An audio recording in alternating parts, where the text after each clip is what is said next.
Got some great questions from you yesterday. Thanks so much for sending in all your questions and comments. It's really fantastic to hear from you, and great to have you on board. If you have any questions, pop them in an email or a tweet to us, and we'll get to as many as we possibly can. We normally try and ask as many throughout the safari as we possibly can. As you understand, we can't get to all of them because there's hundreds and hundreds, and we do our best and normally pick the most sort of pertinent questions that are in context with what we're doing or what we're looking at. But please feel free to ask. Never apologise, just ask anything you want and we'll try and get to those questions.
We definitely got caught in the rain last night.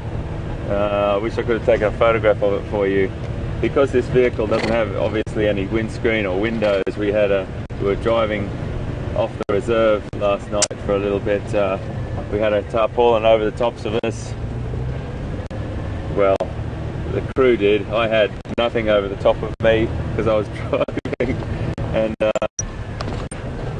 did feel like I was in an old British sports car at one point. It was coming down pretty hard, so it was just one of those early storms. We sort of skirted around it, but there's definitely rain on the way. So there's a little bit of rainfall here last night. It'll give a new flush of grass in the next couple of days, and I think we'll be getting a bit more of it as the weeks come.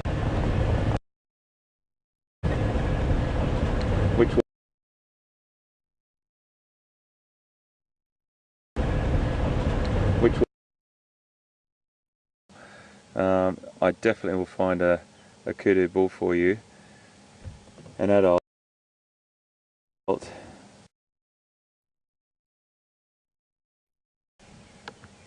They will become so spiraled and beautiful. I definitely will find a kudu bull for you, an adult, as time goes on, and you'll see what they turn into. As time goes on, and you'll see what they turn into. They're spectacular antelope, as I always say.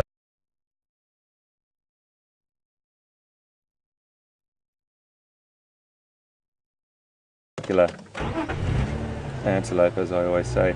The males drop their heads back as they run through. Their horns are so heavy. They do this beautiful, elegant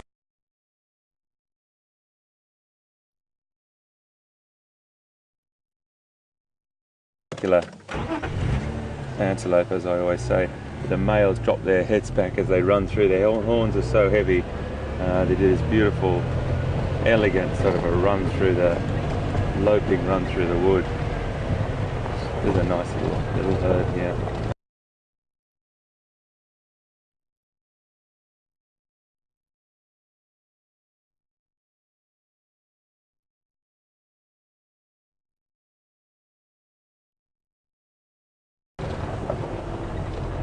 Young boy here.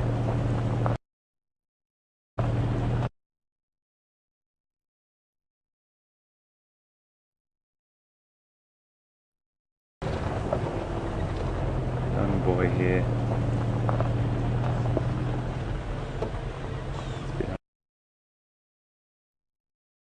Nice, a nice shot just there. It's an adult.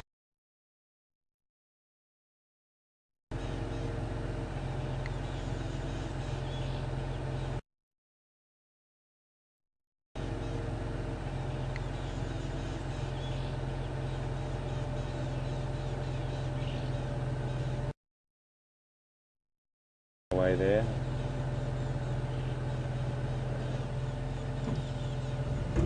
And just to my right is this young bull.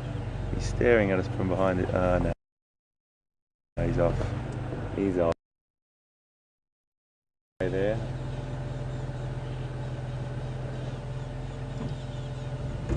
And just to my right is this young bull. He's staring at us from behind it. No, he's off. He's off.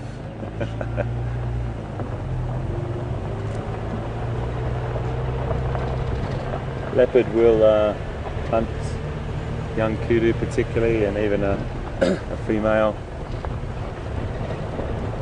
The boys, the male kudu, are quite some size, and when we see one you'll understand what I mean.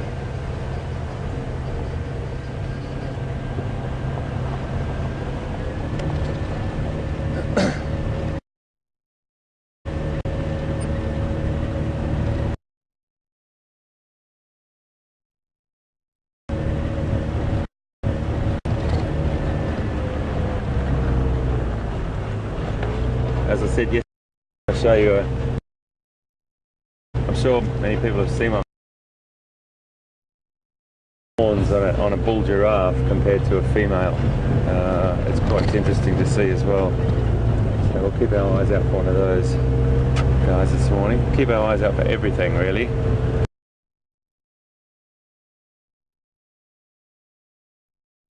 Up at 6 o'clock in the morning our time, and we head back to the camp at about 9 o'clock. So we're here for 3 hours with you, and we do as much as we possibly can in that time.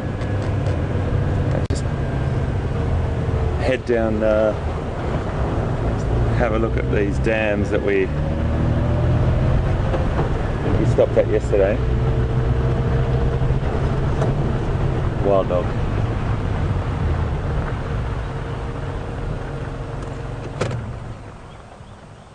Have a look at this. Oh, how beautiful. What a beautiful way to start the day, everyone. Here's our friends. I'm just going to take a few photographs here, everyone, whilst you're watching them.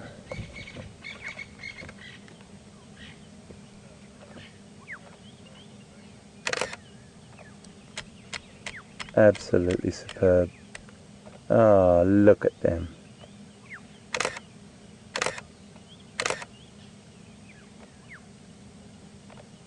What a beautiful shot in the morning. Good morning, my friends. Oh, these little puppies are just beautiful, aren't they?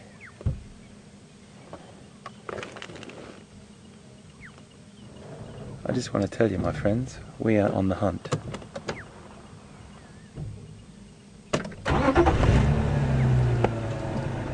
We are on the hunt.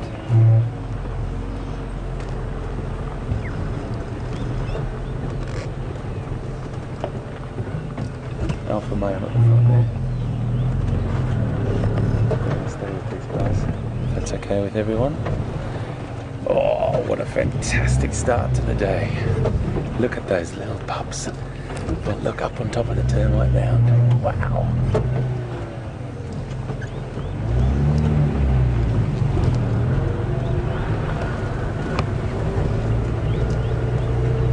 I just want to stay up with the females. Oh, I'm sorry, the adults I mean.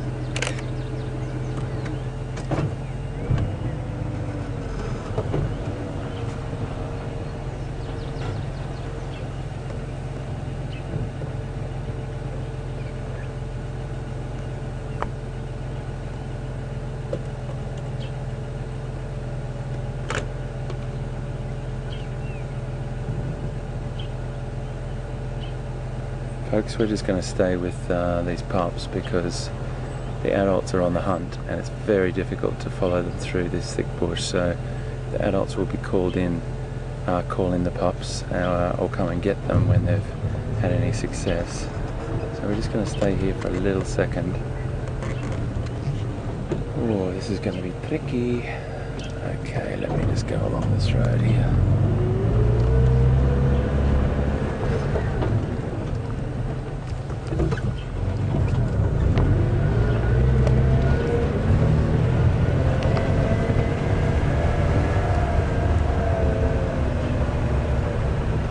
Vivian, I need you just to keep your eyes out there, mate, if you can see where they've gone. Very difficult to follow, folks. Here we go, they're up ahead of us here. Just going to try and figure out what roads are the best thing to possibly take for us here. There's the adults.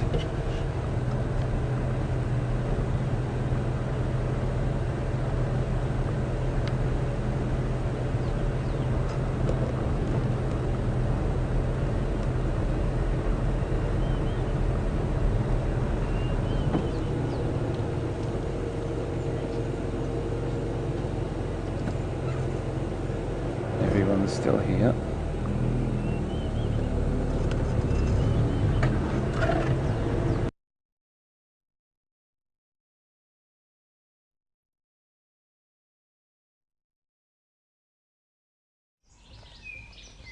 Start and end your day on safari. So sorry we lost you there for a little bit, everyone. Nothing has happened since we talked to you just a minute ago. We just had a out. Just watch your head there, mate. The wild dog is so difficult to follow, particularly through this country. Just a second, but it's much better. Actually, no, I just saw one just then.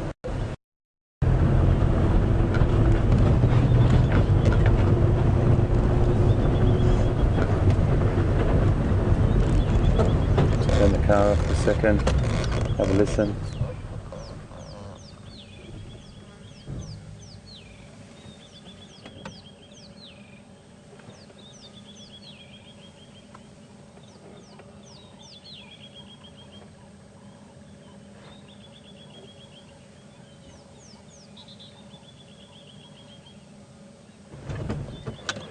Just had a question from Vivian in Chicago. Thanks for your question, Vivian. Wild dogs seem to expend a lot of energy. You're right, they do. They have amazing stamina though, so they hunt when they're hungry and they do consume quite an amount.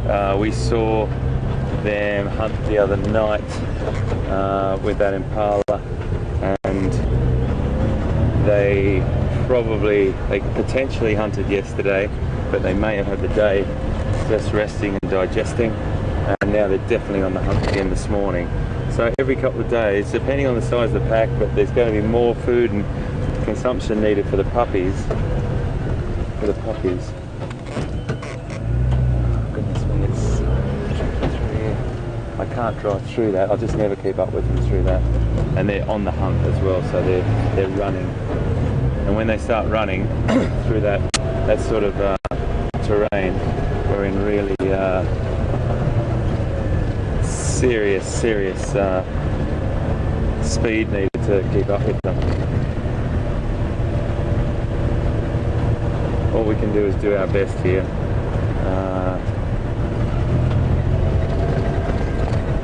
Constantly looking for that tri-coloured coat flashing through the open woodland, and it's a great sight. It's a beautiful sight to see.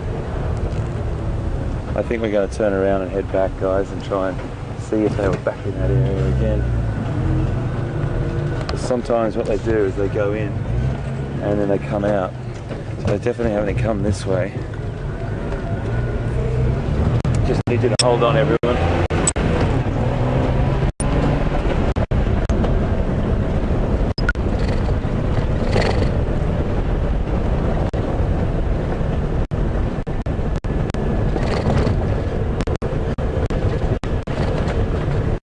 Please excuse me when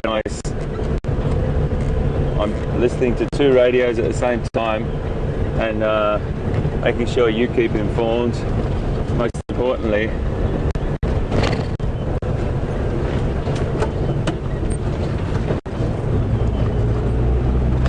I can hear there's a couple of other vehicles. One of the other great guides is coming along.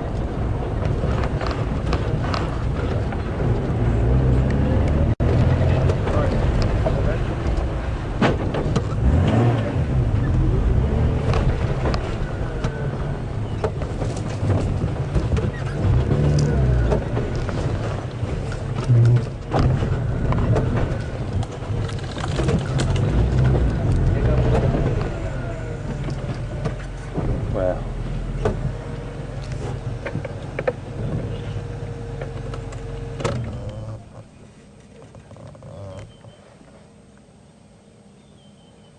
There they are.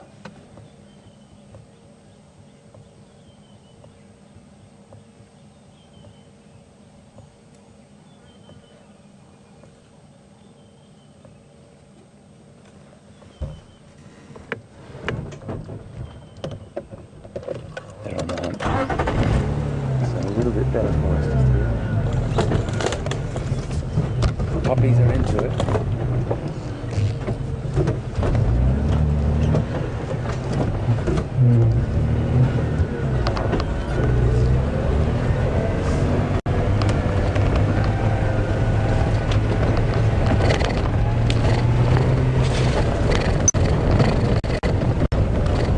Hold on, guys.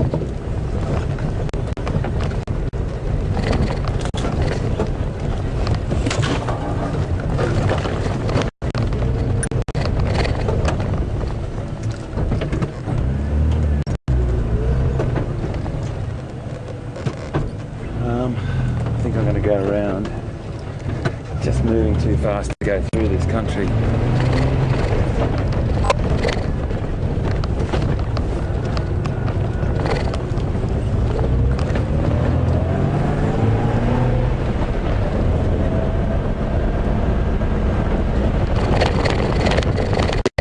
Sorry about the bumps, everyone, but I've got to keep up with them. And the only way we're going to keep up with them, really bumpy, everyone, I'm so sorry.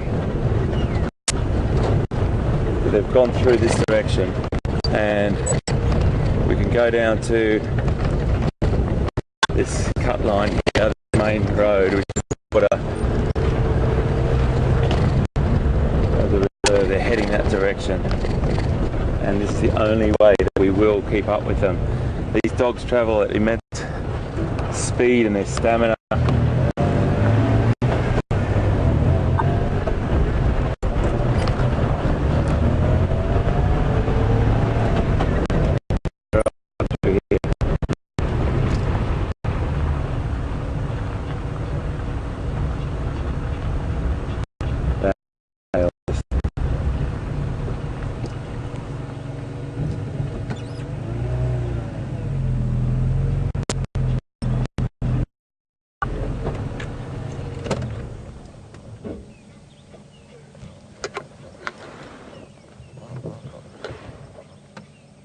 Now if you have a look over here, these impala are very, very wary.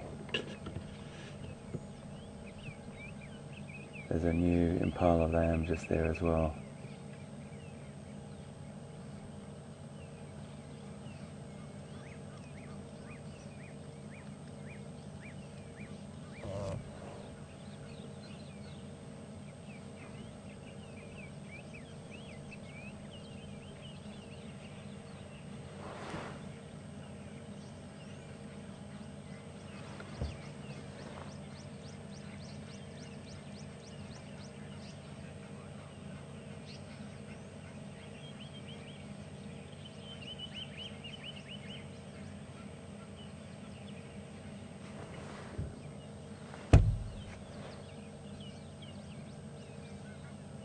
Just sitting here watching for the second, folks, because these impala are definitely very wary.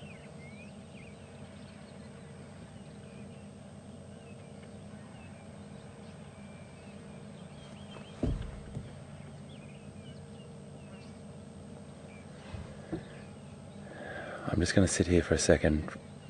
They're definitely in there somewhere.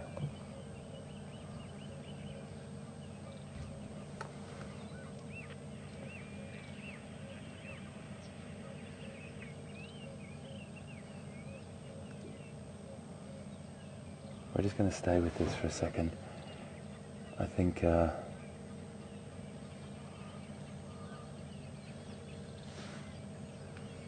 in front of us. They're underneath the tree. okay, just watch this.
Wow.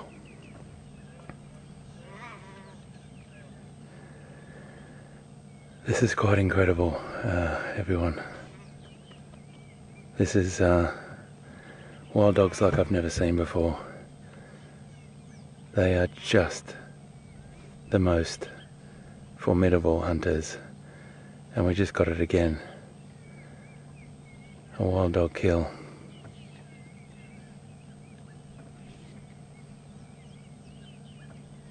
It's a tricky one, folks.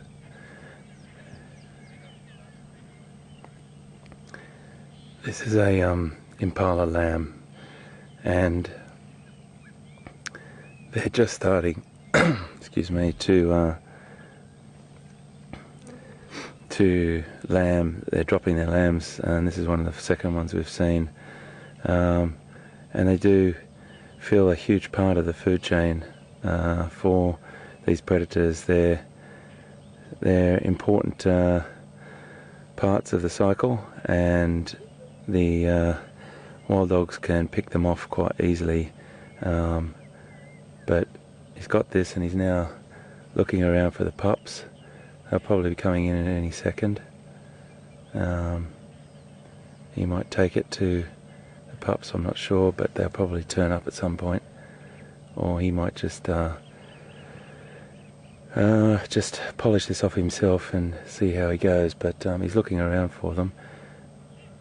He's definitely trying to look where they are, but he was at speed, and it's only a small meal, but it's enough to keep him going. He's looking for the rest of the pack, keeping an eye out. They've got fantastic senses of hearing and sense of smell. They can run up to 35 miles an hour, so that's why I was speeding all over the place to try and keep up. But we've made the right decision to stay on these roads. It was an incredible thing to see.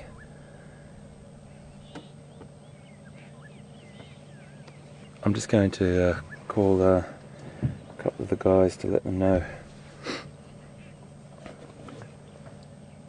All Djuma stations are Wild Earth. Just got wild dog on the Gowrie Buffelshoek cut line, about 500, maybe 200 to 500 metres from the main gate. Over.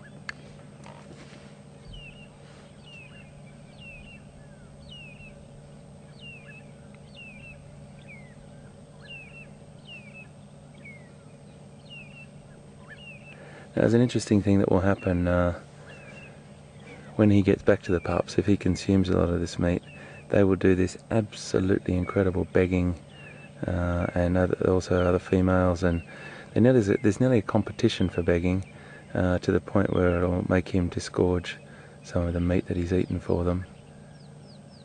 And he's off again. This is the opportunistic behaviour. Look how good he looks. He is a beautiful, beautiful animal.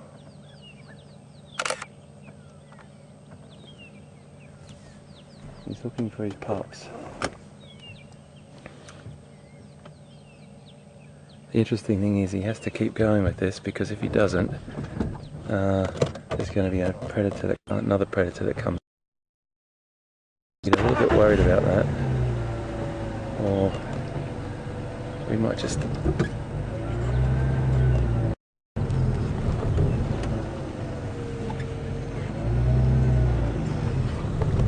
stay with him for a second.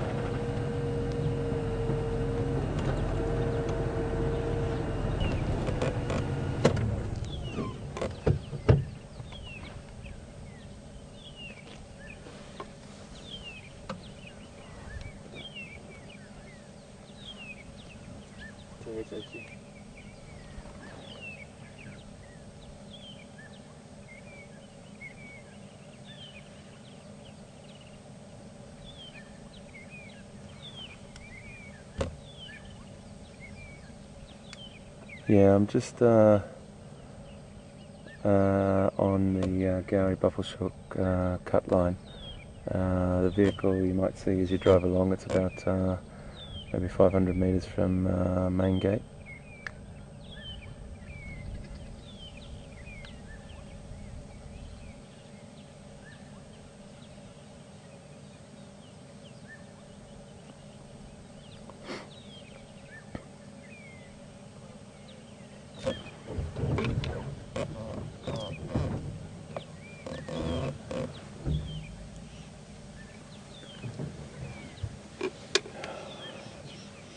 We're just going to sit here for a bit, folks. He's going to go back and get the rest of the pups, I think, and find them and then bring them back to finish this. Now, the only thing that could go wrong here is if hyena or something else sees what's happened or smells what's happened and comes in to take this. He's consumed as much as he can quickly, and then it's sort of that spot where he wants to bring the others back to finish, but he also has made a plentiful meal, and if it comes to it he'll disgorge. But I think he's going to bring the pups back and the other two females, so we'll just wait and sit with this. That was quite incredible. We might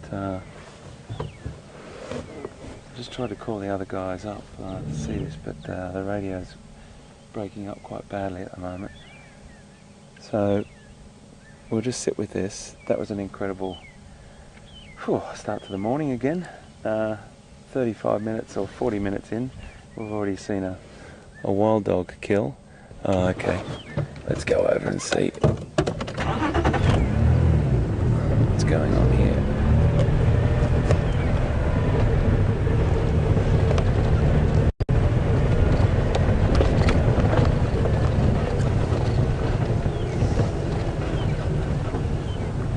Puppies are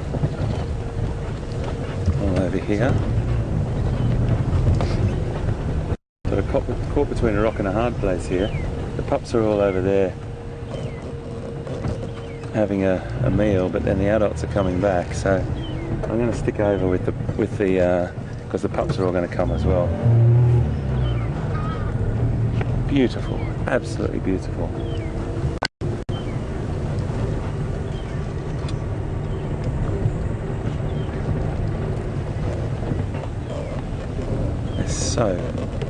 So relaxed.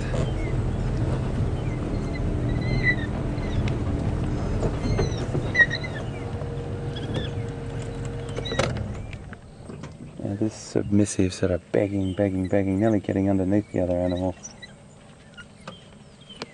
Bringing it back. Here go the puppies.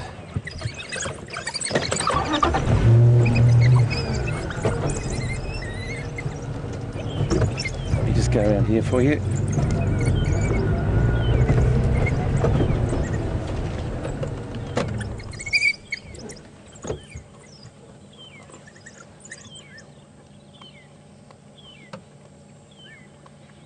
And this is what it's all about. Those puppies are going to grow into adults, and they need as much nutrition as they possibly can. It's really interesting to see the adults stay back and let the puppies have their fill. How fantastic is that dog? That adult male, that alpha male there, how perfect condition he's in. You can see him panting. He's might lay in some shade now for a little minute, have a bit of a rest, but he's still on the lookout. Absolutely on the lookout. So we'll just stay with these guys. I'm just going to let some other radios know.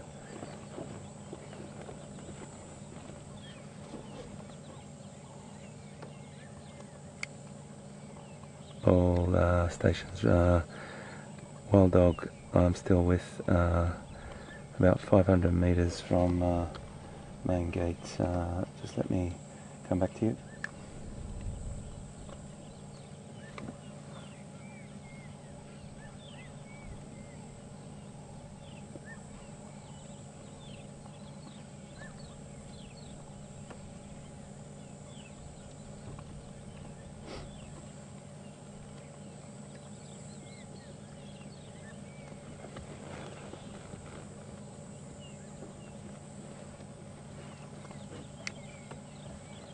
Good morning all radios, Wild Earth here. We are about 500 metres down from the Gowrie gate on the Gowrie Buffalo Shock cut line on Sandy Patch Road, just with the wild dog pups and adults, just one vehicle. Anyone that would like to join us, please welcome.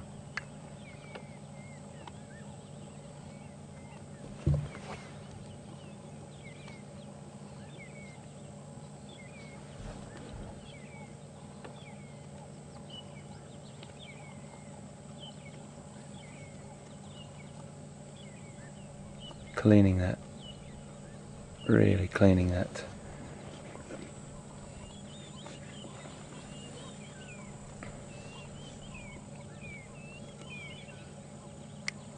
This is Wild Earth on Djuma, about 500 metres down from the Gowrie main gate on the Gowrie Buffalo Shook cut line, just on the corner of Sandy Patch Road, with Wild Dog, one vehicle on site.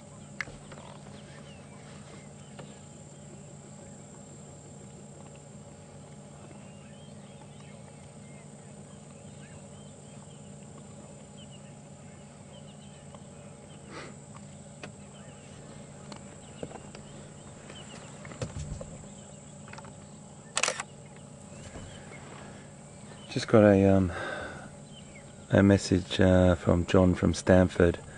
How long will it take the dogs to finish this? It'll only be a few minutes more. They'll eat as much as they can from this carcass, and then they'll move on. If you have a look at the other dogs over here, we've got 1, 2, 3, 4 adults lying down resting. They've just put some work in this morning.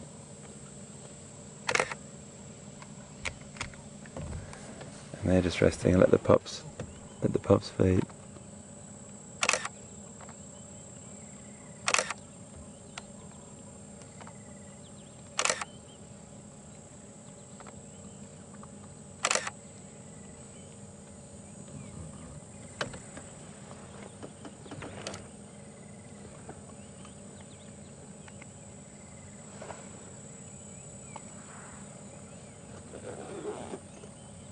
Really working.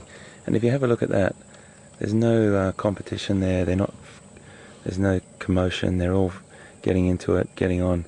There's a really interesting thing with wild dog. There's a real peace and tranquility within the pack, and they don't squabble like lions do, or hyena. They definitely have a very, very relaxed strategy when it comes to feeding. Really making short work of that. And that food is incredibly important for the survival of these puppies.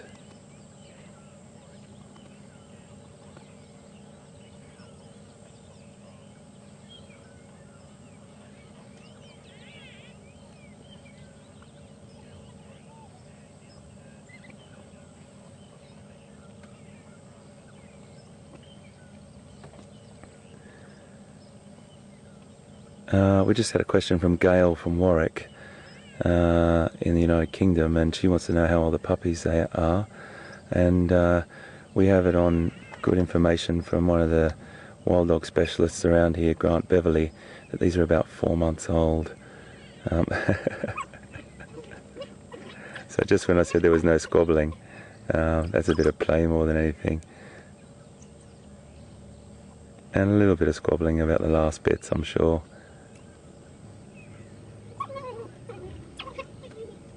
There's got to be a bit of that behaviour, particularly whoever's going to be one of the more superior. But look at that adult.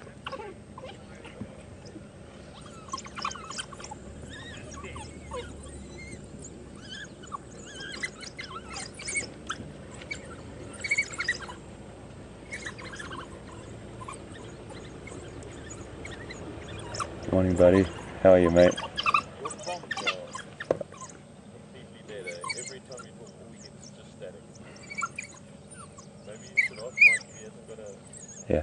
Yeah, I knew you couldn't hear me, mate. I was just trying to get it out, and as long as you got sort of a little bit of the location, I was hoping you just searched. I do apologise, mate.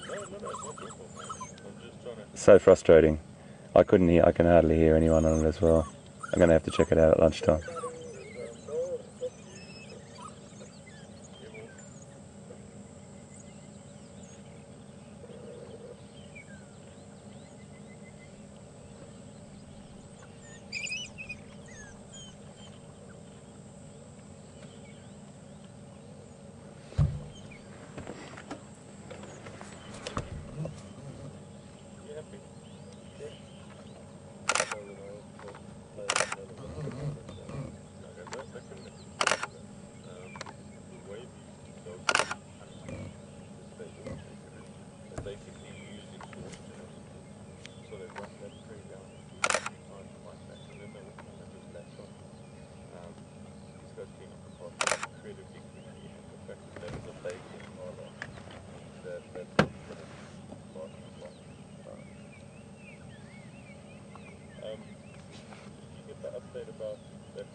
A question from Larry in Florida, whether these adults will continue to feed. And absolutely, Larry, they will. They're opportunistic hunters, and once the pups have had their fill, they might continue. There's a lot of mouths to feed there, so they might have a bit of a rest and then carry on. But that little lamb is only enough to feed the pups. Probably one of the adults. They'll probably look for something else. They might have a short rest and then carry on, but we've already got an alpha male looking around over the other side here.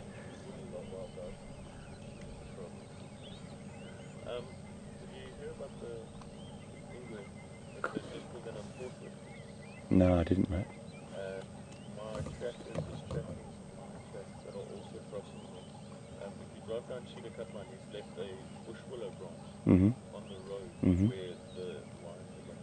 Unfortunately, I can't drive in this, so I can't follow up any further. Okay, mate. Thank you so much, Ryan. Thank you, mate. That's fantastic. Yeah. Thank you so much, mate.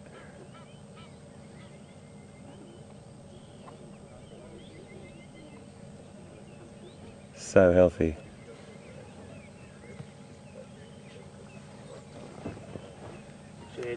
Sorry, guys.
This is fantastic to see, folks. So I'm just going to sit here for a little bit longer because to see the pups just now start to finish this, and then we might just have a little look at them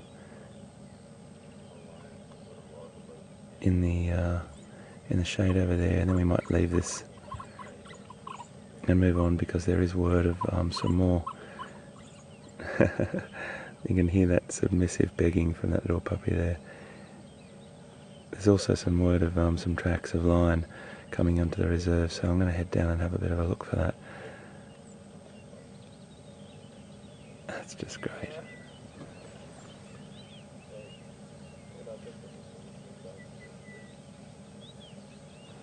So we've just gone into the shade now because it's definitely heating up.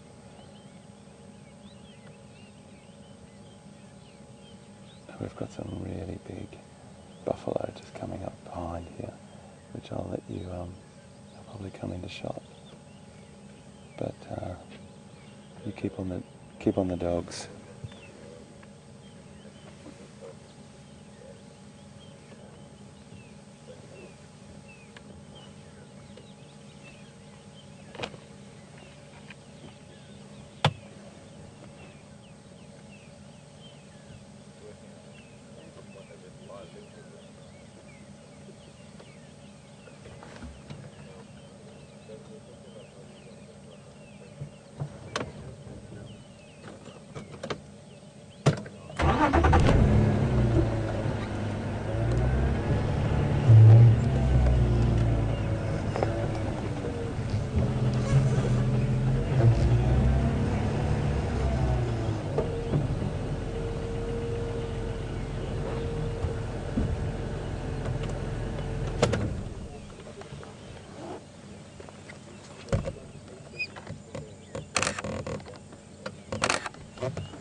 Look at those canines.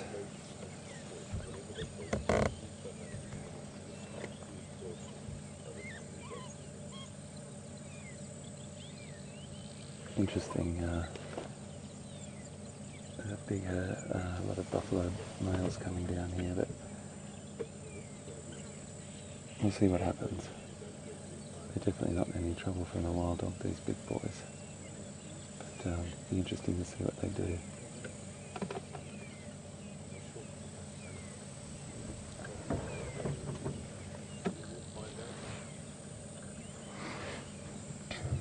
There's a couple of buffalo bulls, bachelors coming down.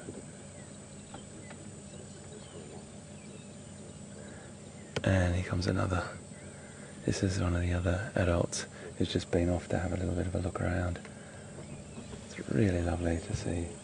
So healthy, and they've really got a great hunting strategy. This buffalo now are chasing these wild dogs. This is lovely.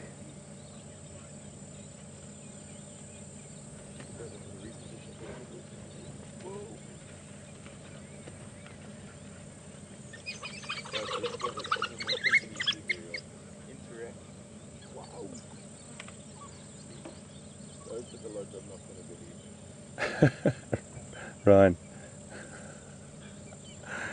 So nice, mate.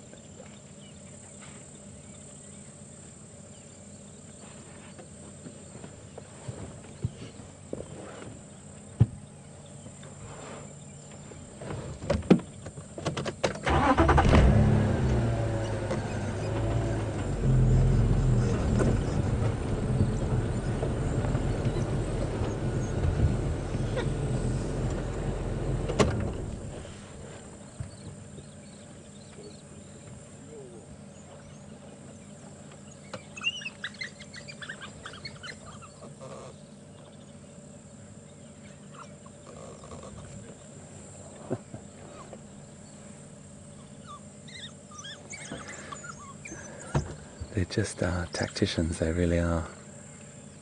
So what's happening is there's a bit of a standoff at the moment, but the buffalo are chasing the wild dog, and then the wild dog has still got the gall to have a little bit of a chase. I mean, this is a a massive, formidable opponent, but it's just in the wild dog's nature to really have a go at anything they possibly can. And look, they've just sat down 10 metres away from the buffalo, completely relaxed, keeping an eye on him, of course.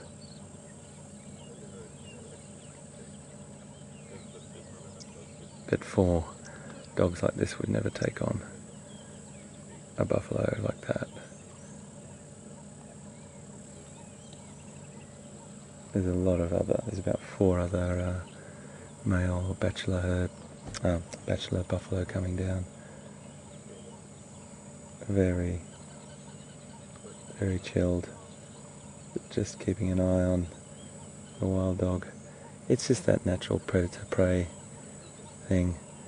Have a look at, there's so much going on, folks. I really, we could sit on the pups and watch what's going on with the pups. One of the pups is chasing a bird at the moment.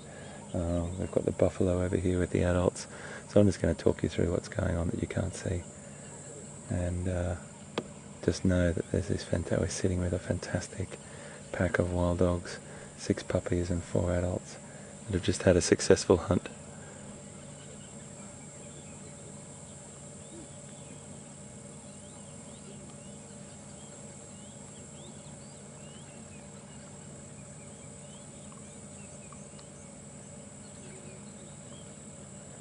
Temperature's heating up, really heating up.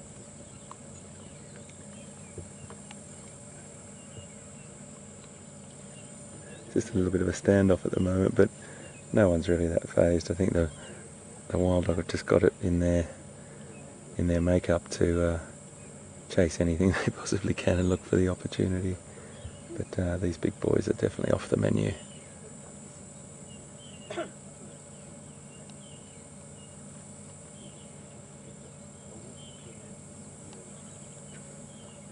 I just have to comment again on the condition of these animals. The condition of these wild dogs are absolutely magnificent. All the pups have got full bellies.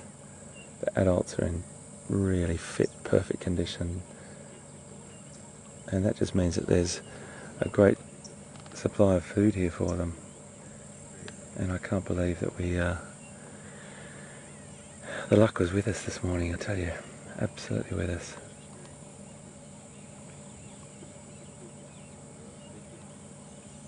It's hard not to fall in love with these incredible dogs. They're just magnificent. One of the things I love is these individual markings on every single puppy, every single dog for that matter. It does look like someone's painted them, and that is another name that they have in Africa is painted dog, or African wild dog. But those individual markings, it's a great way for scientists to differentiate between individuals. And I really like this little one with his back to us feeding with that really long white tail. There's another one that's got a stripes on his tail like a lemur, just that walked into shot there.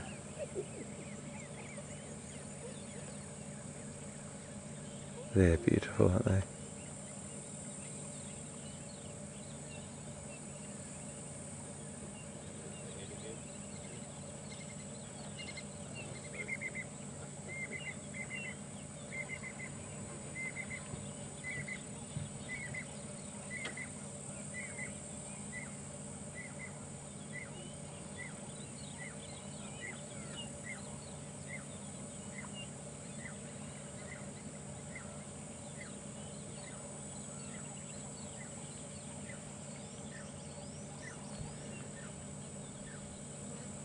Just got a question from Lizzie G on Twitter. Thanks, Lizzie, for your question, and asked why the wild dog's ears are so big. Is it for controlling body temperature or for hearing? It's predominantly for hearing. They've got a fantastic sense of hearing, but like all dogs, they will pant to keep cool, and potentially also use them for controlling body temperature, but definitely hearing is one of their greatest senses. And as you can imagine, they're just like these big cones for pulling in as much information, audible information, as they possibly can. And it was really, really lucky what we did. You know, folks, I have to say, the positions we put ourselves in this morning was just luck of the draw, and I just sort of use a little bit of, it's not really, it's intuition, I suppose, to just hope that we're in the right place at the right time, and we just happened to be. But it was a good choice to stay on the roads, because they would go through that country so fast we'd never keep up with them. But wow, I turned around at speed and we did see him go and grab that impala lamb and then bring it back across the road, which was a pretty incredible experience to see again. So it just goes to show you how they can have that strategic hunt that we saw the other night, which was, as we all know, was a difficult one to watch because it went on for quite a long time. But again, it is how it happens, it is how it works. It's raw and it's real, and it's honest, and that's what we're bringing to you live on Wild Safari, on Safari Live here with you. It's honest. What we see is raw, real and honest, and it is the natural world. So what we saw with this hunt was speed, absolute fantastic speed from that alpha male, just bolting across this open area and then nailing that impala lamb, and he just couldn't accelerate quick enough to get away.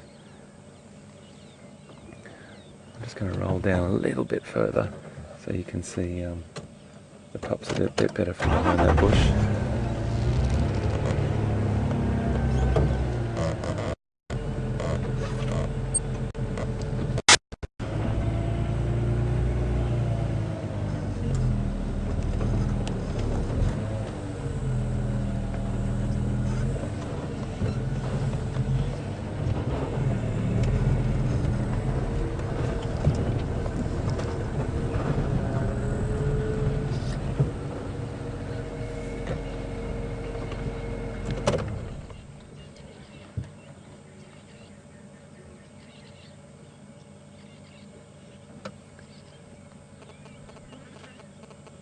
So they'll spend some time here until the adults decide it's time to move, and as soon as they go, the pups will follow.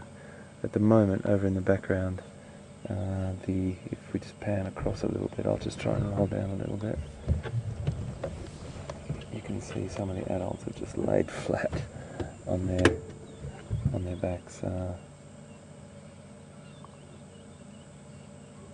And I think they're going to be here for a while.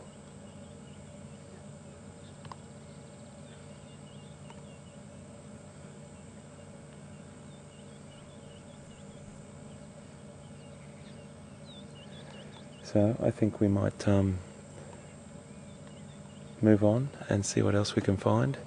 It's 7:04 and you're watching a live broadcast from South Africa in the Djuma and Arathusa game reserves in Sabi Sands, and we've just witnessed another incredible wild dog hunt here in this beautiful place, and I think we just should let them be now, have some time themselves, and what a great pleasure. I just want to sort of go back to yesterday afternoon. It was quiet. It's quiet, and that's what I wanted to tell you. Every day, you just don't know what's around the next corner. So we've been really lucky this morning. It's been a great pleasure to spend time with these beautiful, beautiful predators again. One of my favourites. And you've got 6 beautiful puppies there that are getting bigger and bigger every time their parents hunt. 85% of their hunts are successful, and we were very, very privileged to be here yet again. Well,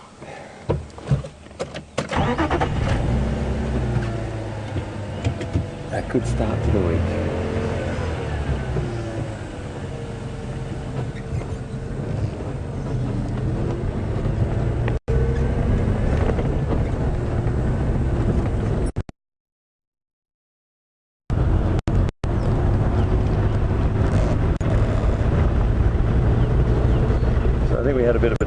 there, folks. I do apologise.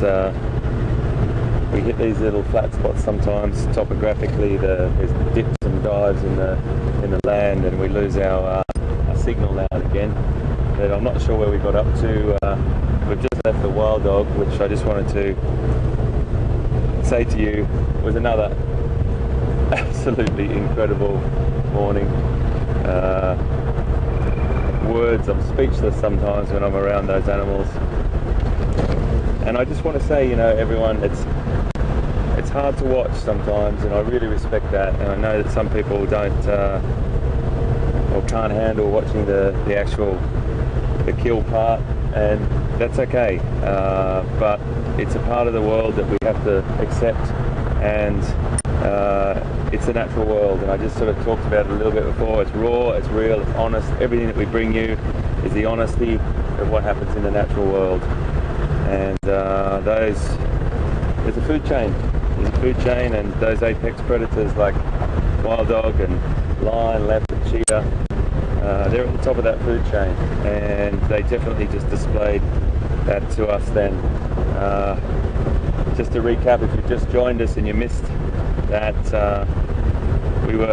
we saw wild dog as we came over the hillside, and on the road one of the alpha male presented himself, and then all the others came out and they were present on location as well, hunting with him, following him. But then when the alpha male goes on a hunt, he just goes so fast.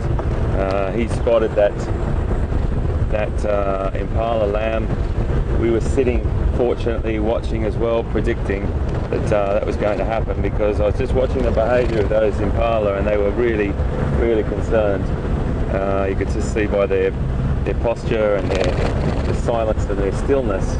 And then, sure enough, he came bounding out of the bush. The impala ran. We reversed really, really quickly, and then headed up, and he dived into the bush, grabbed the impala, and then dragged it back across the road, back into the open area. He consumed as much as he possibly could. I had to make a decision whether I was going to stay with that impala carcass or go over with him. I didn't know how far he was going to go in, so I stayed with the carcass, and he then disgorged his stomach contents and gave it to the pups, then came back to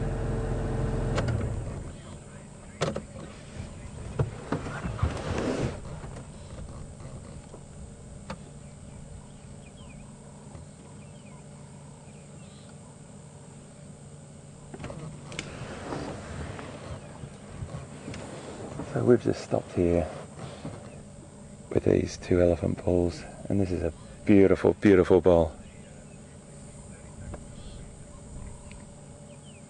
Absolutely magnificent tusks.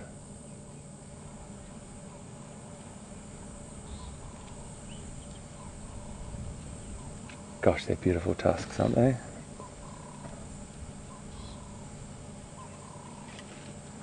Those tusks, and I'm sure many people already know, but for those that don't, are modified incisors, and they grow constantly throughout their life. Obviously as they get older they slow down growing, but they're used for many, many different things, and they will be used for fighting, which are quite severe weaponry when they're needed. They're also used they're also used for lots of other things, like ripping bark off trees or pushing over trees, or even digging certain types of soil or salt-rich soil off the side of banks, which they will potentially consume some of also. So they're used for loads of different things, and he has got a cracking set of tusks.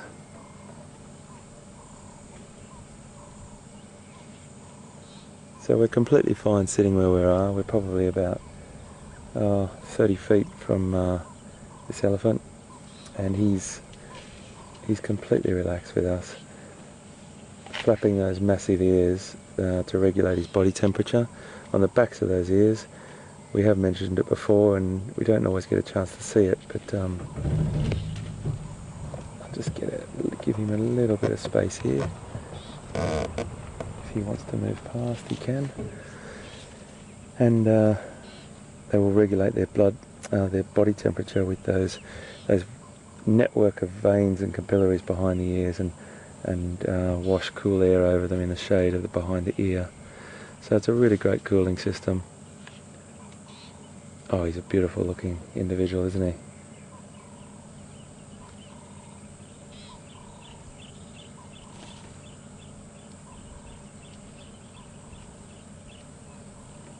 Yeah, that's definitely the sharp end.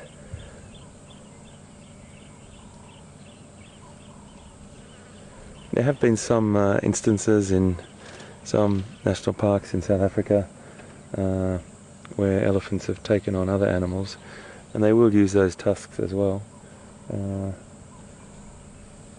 if they need to. Some of the bigger hoofed animals, but it doesn't happen very often. That's a great profile. Perfect condition. Now if he was in something called must, which is a sexually active period where he would have a big secretion out of the side of his temporal gland just behind his eye, and that would give us an indication that we just have to be probably a little bit more wary of him. Their tolerance level, or their, let's call it, sense of understanding, is probably not as high when they're in must, which is spelled M-U-S-T-H. So we might just move on and let these guys be. I'm just going to move down here and just let another vehicle in here.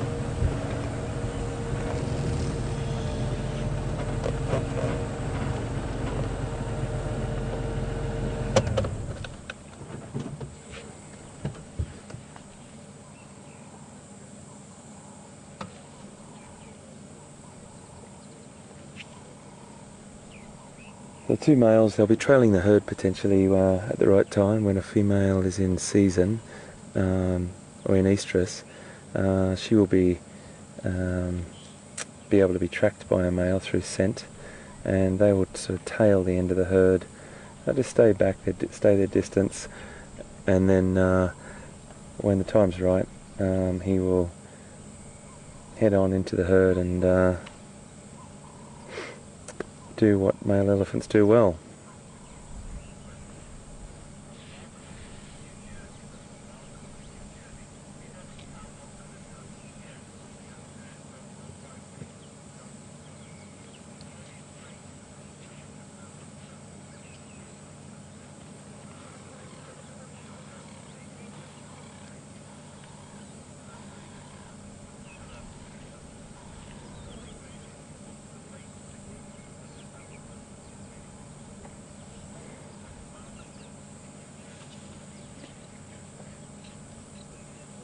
It's so nice just to sit with these creatures in this beautiful peace.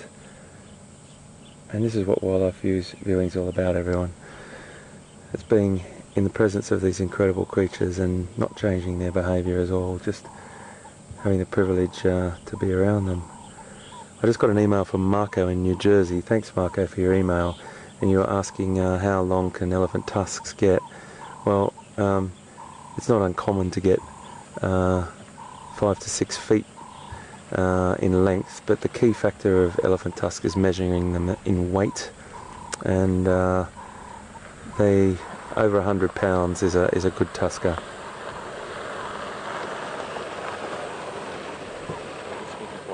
No worries.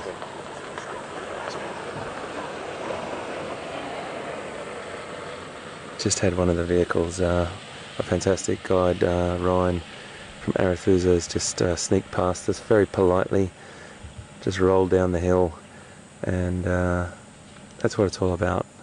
I was trying to call the guys this morning, but unfortunately I was in an area where the signal was really bad and they couldn't hear me, so it was quite frustrating for me to get people in on that wild dog hunt that we saw. But fortunately Ryan picked up a little bit of what I was saying and sort of put two and two together, and then saw our vehicle. But it was really frustrating, so I apologise to everyone if there was a bit of radio talk going on. But back to your tusk question, Marco. I've seen all different sized tusks all over Africa, and you get really long ones, but most of the huge tuskers were unfortunately shot out in the 1800s, and as time goes on, the genetic lines get smaller, and those big tuskers are now sort of not with us. But there's still some absolute cracking tuskers, particularly in this part of the world, in Greater Kruger and in the Sabi Sands. So rest assured that in these beautiful protected nature reserves, there's some massive elephants with massive tusks still kicking around. So just for your answer again, over 5 to 6 feet is not uncommon. Over 100 pounds is a good weight, and the way that they measure the size of elephant tusks is mainly in weight. But they do have a very important part of their life being for battling or fighting or dominancy, and also for food acquisition. Well, it's really heating up now, folks, so I'm going to head on up a little bit further and see if we can pick up those other little friends of ours with whiskers before it gets too hot, because they will start to head on into the shade.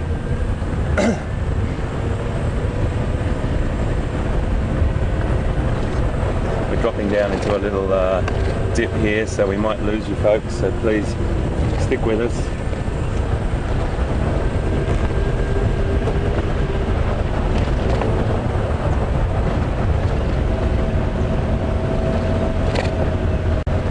Two wild dog hunts in 2 days.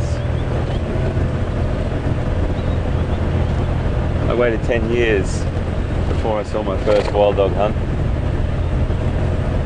and now I've seen 2 in 2 days on this magnificent reserve, and you're watching it live with us from the Djuma and Arathusa game reserves in Sabi Sands, South Africa. It's so good to have you on board, folks, and thanks so much for your questions. It's really great to have you.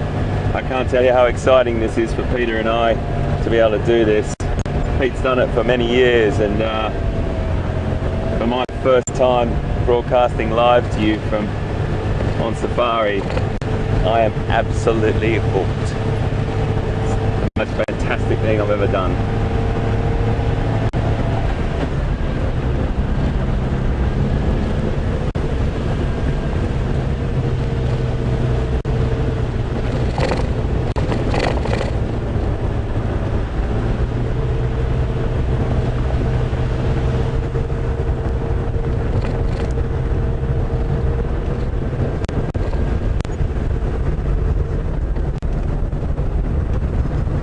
Got an email from Anne in Rhode Island.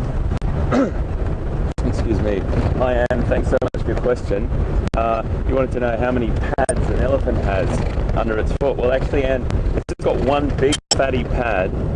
Elephants walk on their toes, and those toenails that come out the ends of those toes, basically, they have 4 toes on the front and 3 on the back. We get another chance to see an elephant, which we will. We'll concentrate a little bit more on that for you and show you some images, some pictures, or the front foot versus the back foot. The front foot is quite a round shape, and the back foot is an oval shape. The back foot having less weight to carry. Most of the weight is in the front end of the elephant. Big shoulders, massive head, massive skull, massive brain, and those huge tusks as well. A lot more weight in the front end, and those fatty pads, as you see the foot down, you see expand. So there's 4 toes on the front, 3 back end, and an oval shape at the back, and a round shape at the front, all supported with one big fatty pad. There's a very intricate network of cracks on the bottom of an elephant's foot, which are a bit like a fingerprint. And when you're tracking elephant, if you're in really soft sand and you're with a great tracker, they can normally figure out which elephant you're actually tracking just by the cracks in those feet.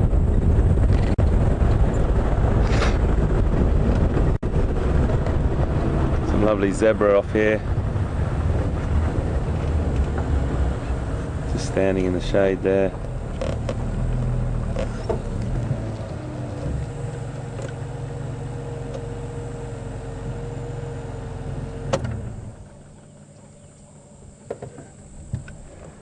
He's got a big scar on his rump on the other side. He just turned around, but he's just turned around for the camera for us. Beautiful profile. I'll just roll back a little bit.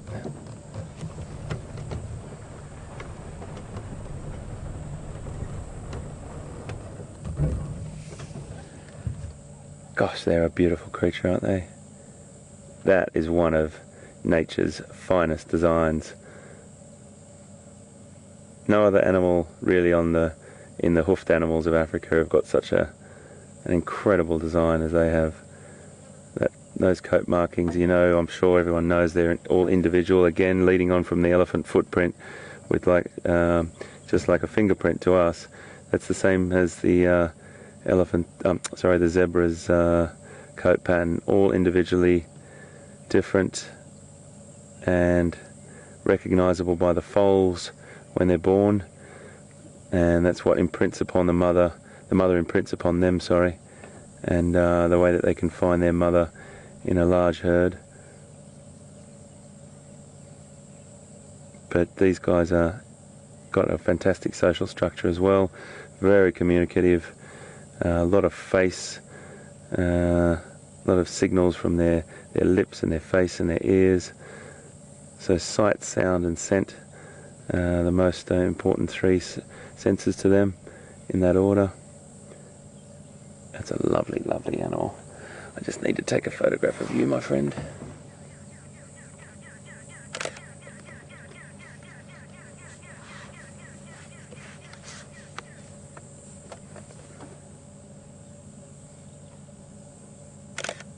Beautiful light.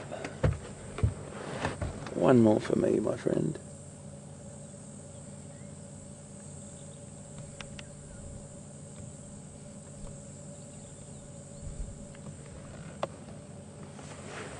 Okay, we shall move on. That was lovely. Gosh, this has been a cracking morning, everyone. Thanks, Mr. Zebra. Just great. Oh, it's so good to have you on board when we see things like that. Wow, wow, wow. That wild dog hunt. I have to say, VM, congratulations, mate, on that shooting. That was really, really well done, mate, because VM was with me trying to follow what I was doing, and he was spotting the dogs at the same time as well. So he's on camera, trying to look through camera and also looking through the dogs. We were reversing, we were driving quite fast. Now please don't think we ever... I'll just finish this on the other side because we might drop out down in this little dip.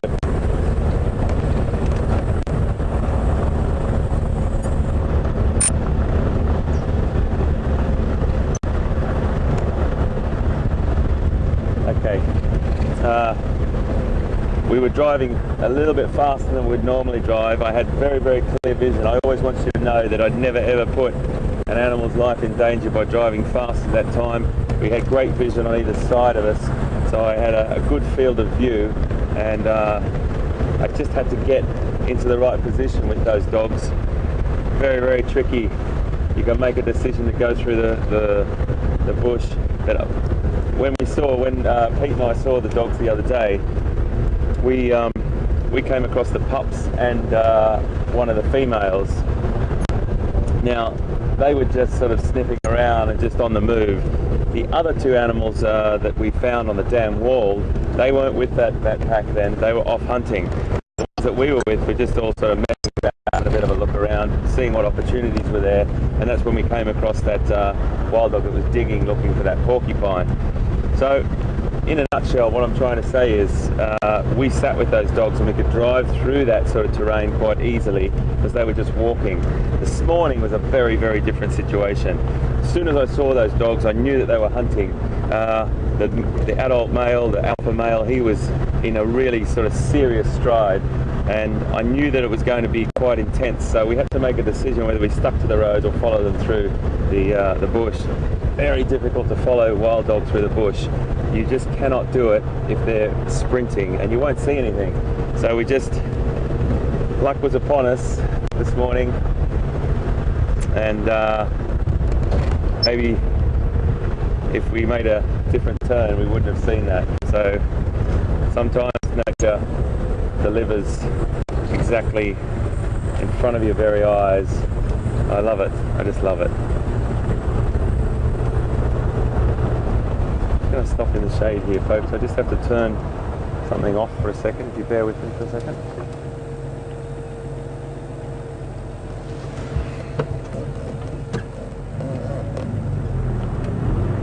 Yeah, it's heating up. I feel like it's up around probably late 20s, early 30 degrees, maybe, or maybe 28, 29 at the moment. I'm having a guess.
Here, the temperature's definitely heating up, folks. I'm just going to head up to this next boundary. I'm driving quite slow because just looking out as well, but there has been word of line through here this morning, and I'm just going to just take it easy through here and just see what we can see.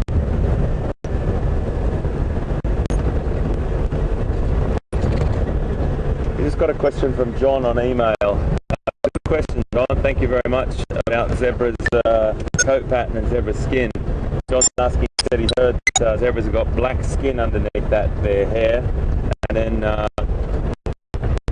black white stripes. The skin is quite dark, John, black on a zebra, and the white stripes is a lack of pigmentation in that skin. Gives them a genetic sort of, and there's lots of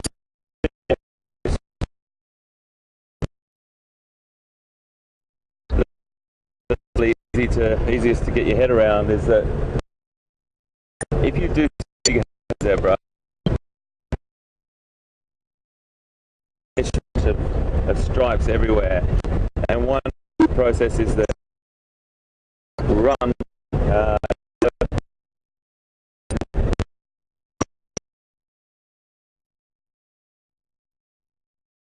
stripes different coat is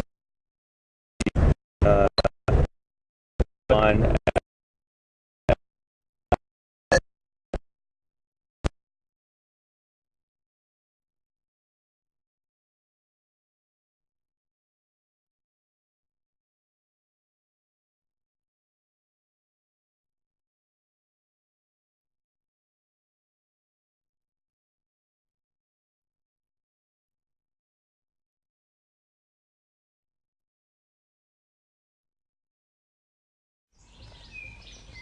Start and end your day on safari.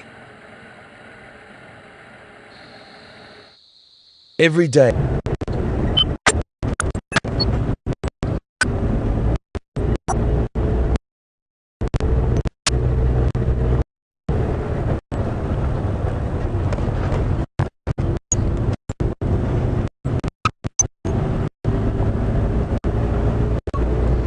Sorry, I lost you, folks. Just got a signal area that wasn't very strong, so just heading along to try and have a look for these line. We can cut in through here. off this road, and apologies about that. It does happen from time to time. We're trying to rectify all these areas for good signal strength. Really need to just get back into a good signal area for you, so we make sure we don't lose that stream again. But apologies about that, everyone, and thanks for sticking with us. Going to take a left just up here.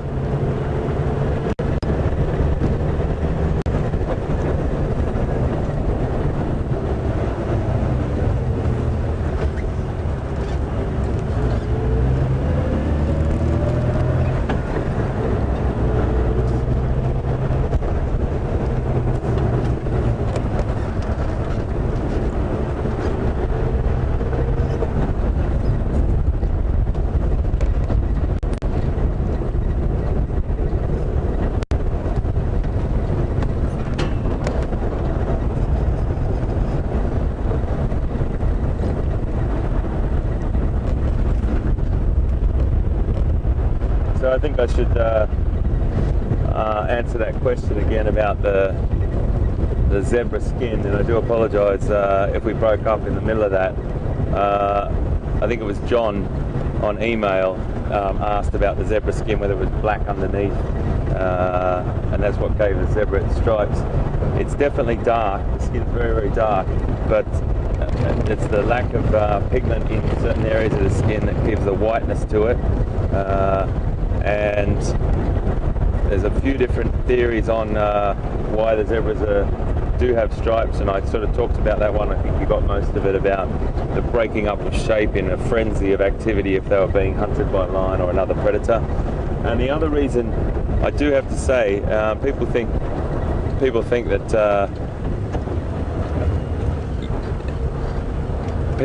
that I'm sorry, just turning that other radio down.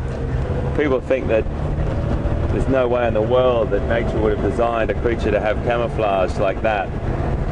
I have to tell you, when they're in this scrubby sort of open woodland area, it's very, very hard to see zebra when they just walk in, even about 100 feet or about 30-40 meters.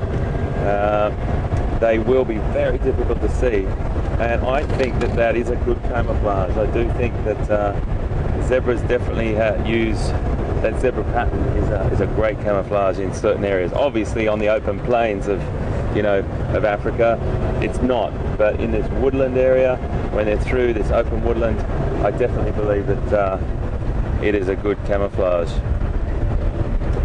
I say the same thing about giraffe. People used to say, oh, how could that be camouflage? You've got an animal that gets up to 6 meters or up to 19, 20 feet sometimes. I've seen one in a zoo that was 20 feet on height as well, but generally they're around 18 feet. But people say, oh, how could that be camouflage? How can you hide an animal like that? I tell you now, if you go and look for giraffe, if they're down feeding and they've got their heads sort of dropped down to a level just below the tree line, they're very difficult to see. And that broken up shape, that sort of pentagonal shape of the giraffe's markings, definitely becomes a very, very difficult thing to focus on in this sort of scrubby open woodland area. And again, on the open plains or around a big tree, yes, of course you can see them. But in this sort of vegetation, I guarantee you, a giraffe or a zebra come here.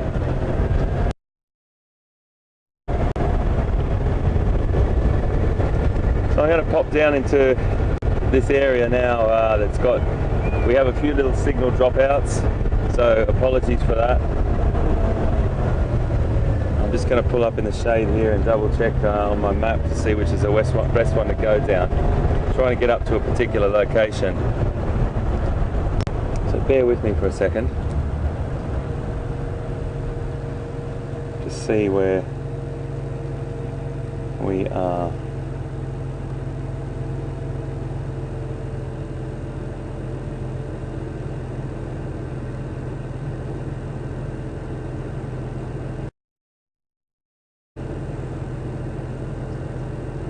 Okay, we're just going to see what we can see. There might be some people up this way already looking for line. so we might pick up a bit of information there. So just bear with me for a second and we'll get on our way. Just need to make sure we do this strategically, and I don't want to waste time because it's getting hotter.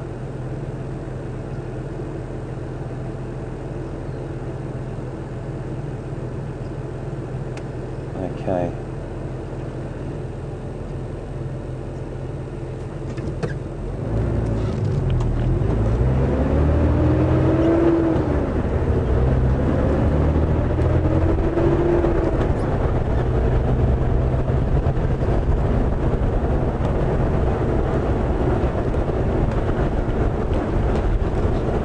Sometimes when I stop talking, folks, I'm listening to the Game Rangers channel. I'm just trying to figure out if anything's happening. And sometimes we get into areas where that drops out as well, so it's quite difficult to hear.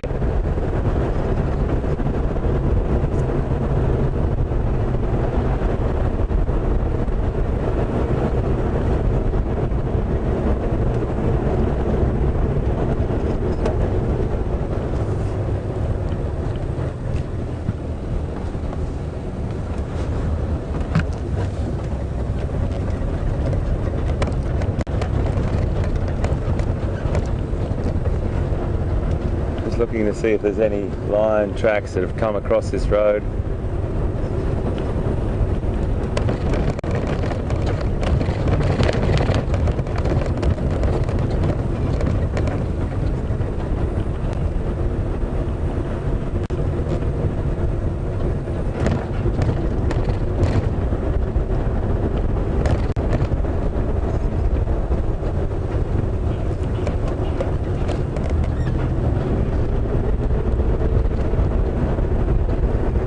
We've got another hour and 20 minutes, folks, so the morning is young.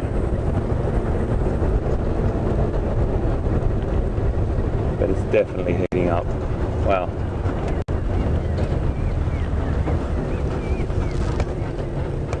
One of the great things about having a little bit of rain is all the tracks that are on the roads now, including the car tracks, who you can follow and see who's been here. All those tracks are fresh. When I say fresh, they would have happened between late last night to this morning.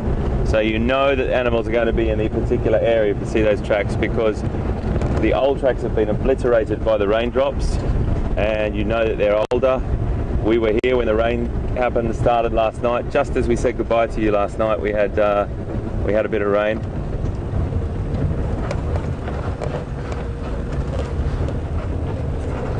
And it's a really great thing to use as a tool.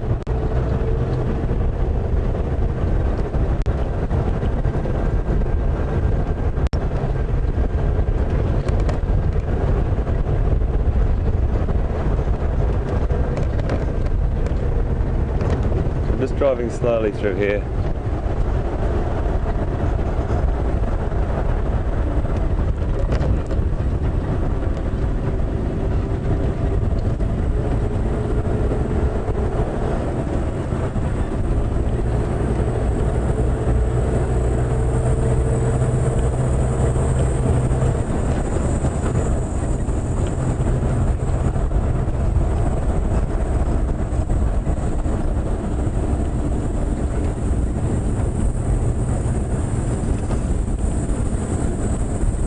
Looking for tracks here.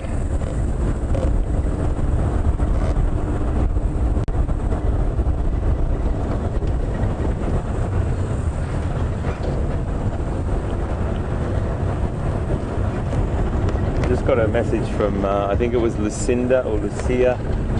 I do apologise, my radio's breaking up at the moment, but thank you very much for your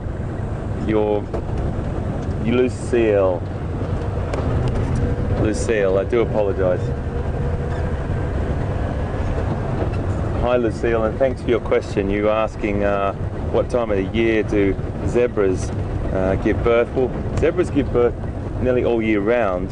Some zebra will, I'm just going to head up to this road here. They'll give birth to all year round, depending on the food availability. And also there's different species of zebra throughout Africa. We've got the common or the plain zebra or the Burchells.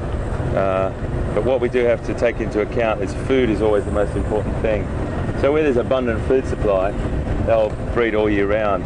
Up in East Africa, you'll start to see a migrational change or a migrational route with the wildebeest, which I'm sure most people have heard of, the zebra and wildebeest migration. And that will work with the rains, and they will give birth just before the rainy season comes or summer comes.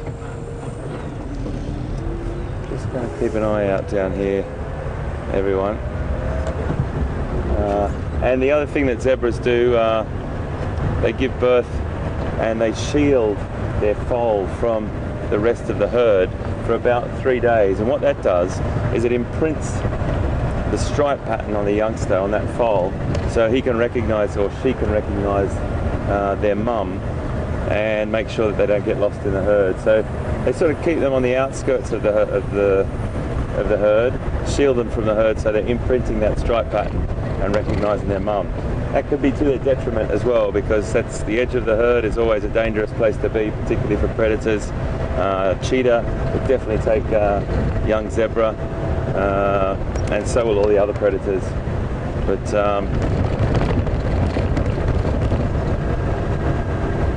they're born with an incredible speed given to them at a very, very young age. They can get up to speeds very, very quickly when they're young, and escape most things as long as they've got good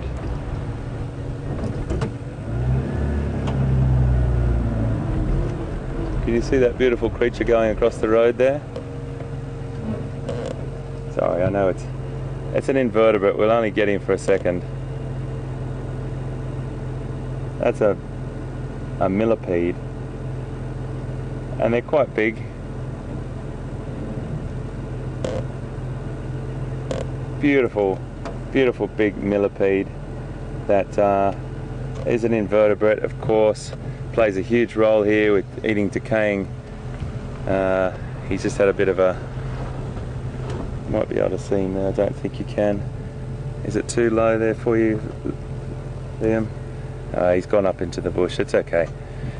If we get a closer one, I'll stop and pick him up for you. I just want to keep going at the moment. But lovely little, well, they're thick as your sort of ring finger. Get up to about so long, and they lay hundreds of little pearl-shaped eggs.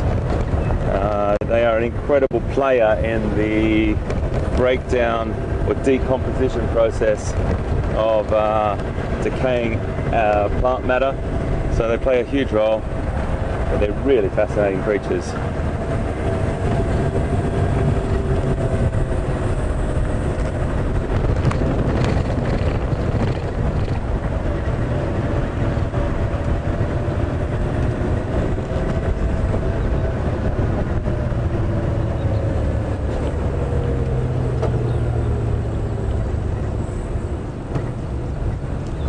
Morning guys, how are you? How are you? Very well, mate. Nice to see you. Yeah, good to see you. Nice to meet you. Yeah. Good. We had just a nice encounter with Wild Dog up on the Gowrie We've got the Gonzo coming from this side up here. Okay. We had some on our property as well, but they crossed into the river. Okay. Yeah. Okay, fantastic. You had a good morning? Yeah, I know, fantastic. It's going to be a hot one, hey? Yeah. Good to see you, mate. Ready to go on a bushwalk now, so. Nice one. Get the sunscreen on, folks. Yeah. Okay, have a fantastic day, Enjoy, everyone. Thanks, Dave. Nice to see you. Cheerio.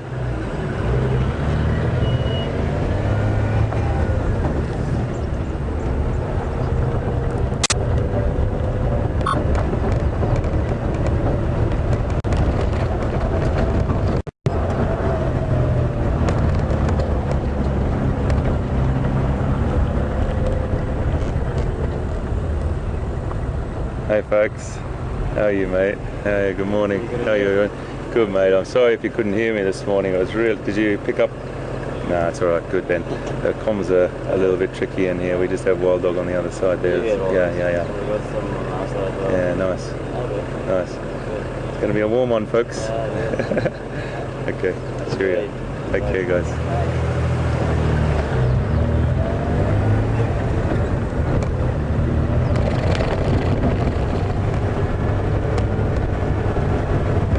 Let's go and have a look in Twin Dams. It's hot, and I think if we start to have a look at the water holes just for a bit, we cut back in here on Djuma now and have a little bit of a look-see around the water points. You might see some animals coming down to drink.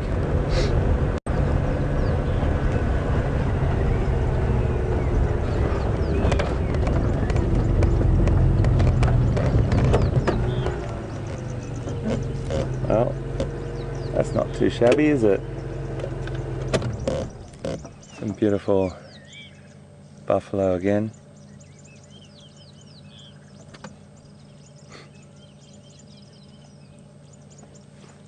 And as I said the other day, if it gets really hot, they will lie down in the water there and just stay cool. Now one might think that they're sort of setting themselves up for a bit of a situation by making themselves more vulnerable. Well, that can be true, but it'd have to be quite a formidable pride to take on those 4 boys. They still could try, but they've got a great sense of smell and they're always looking out and listening for anything around. You can see how one's facing each direction too. I don't know whether that's luck or strategy, but they're not, definitely haven't got their backs to the water, to the shoreline.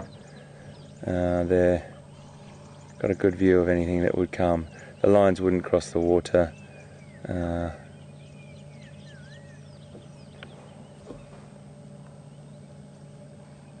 Really nice.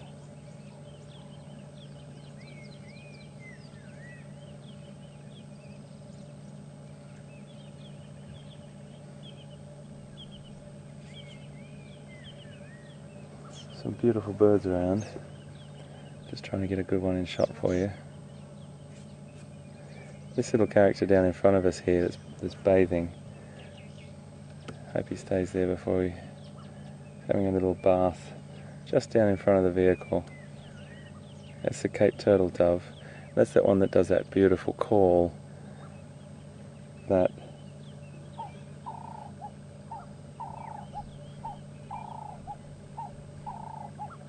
the call. But if I can just bring you off him for a second. There we have one of our favourites, the grey lurry, just over here on the tree hill.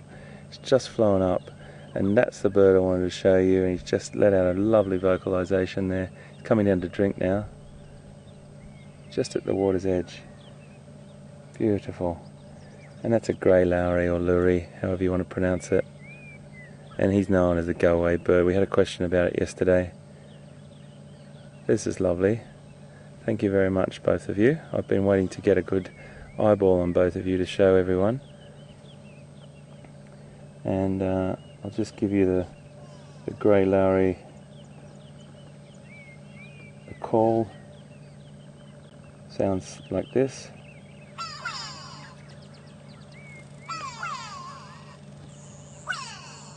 And that's just on that little app that I've got.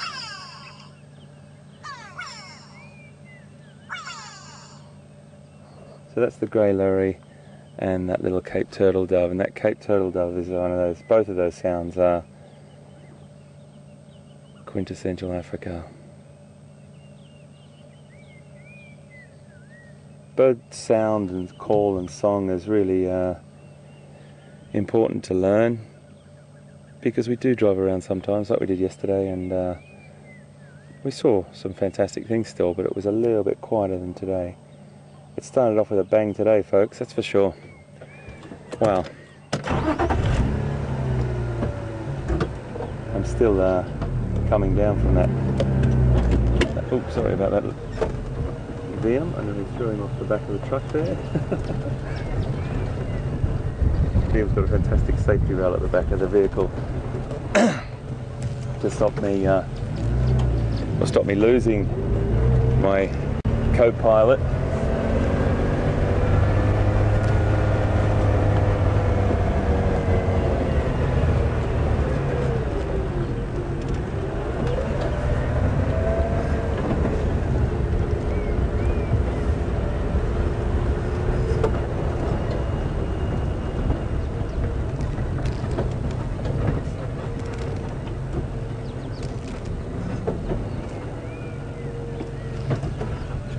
Show you something from there. You might see it here, we might not. A couple of things first. Let's just do one thing at a time here, HT. Starting to get behind in front of yourself. Up in the tree there, we've got about 6 grey lories at the moment, all sitting there perched in the tree, so that's a good opportunity to have a good look at them again. Fantastic bird, common resident, but still a great bird to hook into and have a good look.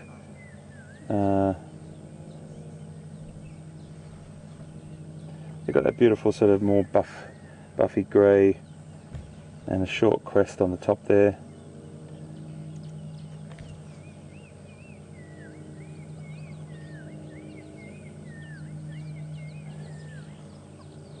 They're really conspicuous birds, like even though we couldn't find one for you to show the other day, they're quite conspicuous. They sort of always present themselves throughout the bush, and that call is also very, very obvious when you hear that, what bird it is.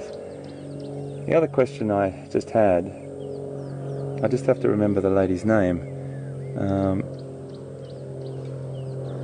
I think it was Joan from Pittsburgh.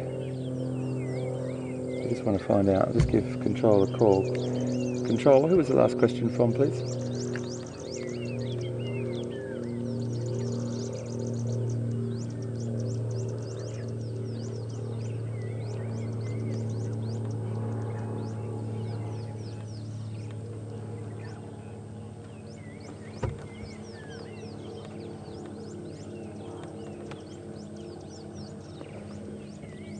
Thanks so much, mate. I just want to double check on the person's name. I do apologise, Amanda. Amanda in Pittsburgh just wanted to know about why the birds land on the buffalo. Well, if you can just have a look over on the buffalo now, I'm sure you can see those birds messing about there, and those birds are red-billed oxpeckers. Now, it's sort of as close as I can get at the moment, but what we can do is try and pick up some more for you and get a little bit closer as the other day goes on. We see them a lot. They are a fantastic bird. They've got that really red beak. If we get up a bit closer in a second, I'll try my best. Really red beak. They've got a gorgeous sort of yellow ring around their eye, and they are slightly smaller than their cousin, the yellow-billed oxpecker, and they've got a fantastic sort of chirr, or sort of short, high-pitched zit note, which is a bit of a alarm call as well for any other animals around. So they do spend a lot of time on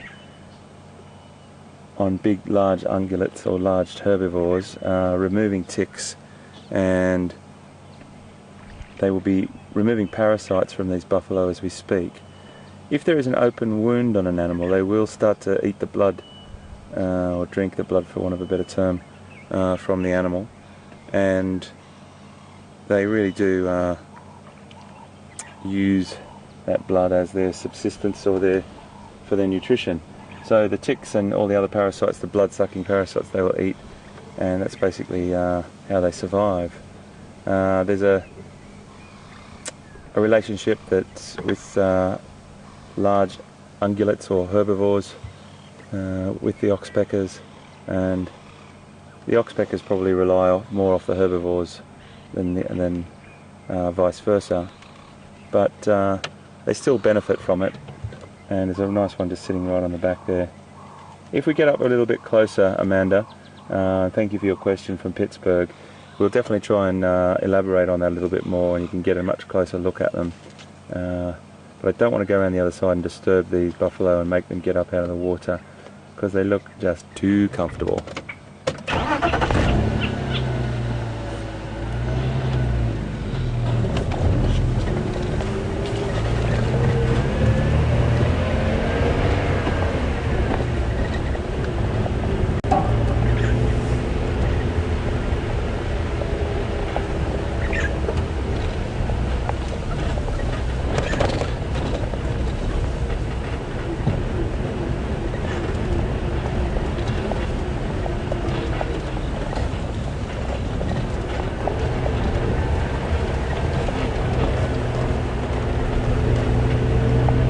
Okay, so we're going to just go back into some territory here where some of the leopard hang out.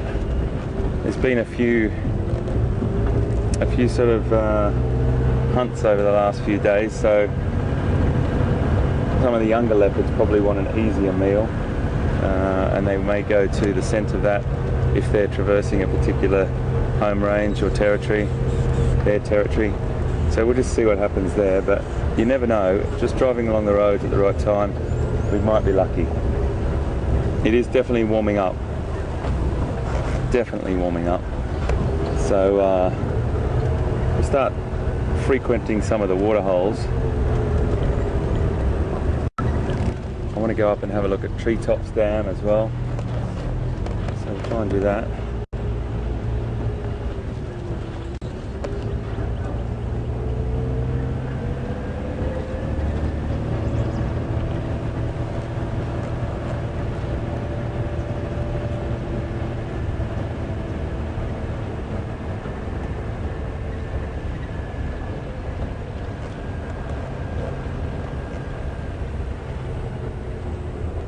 I sat down with Peter last night,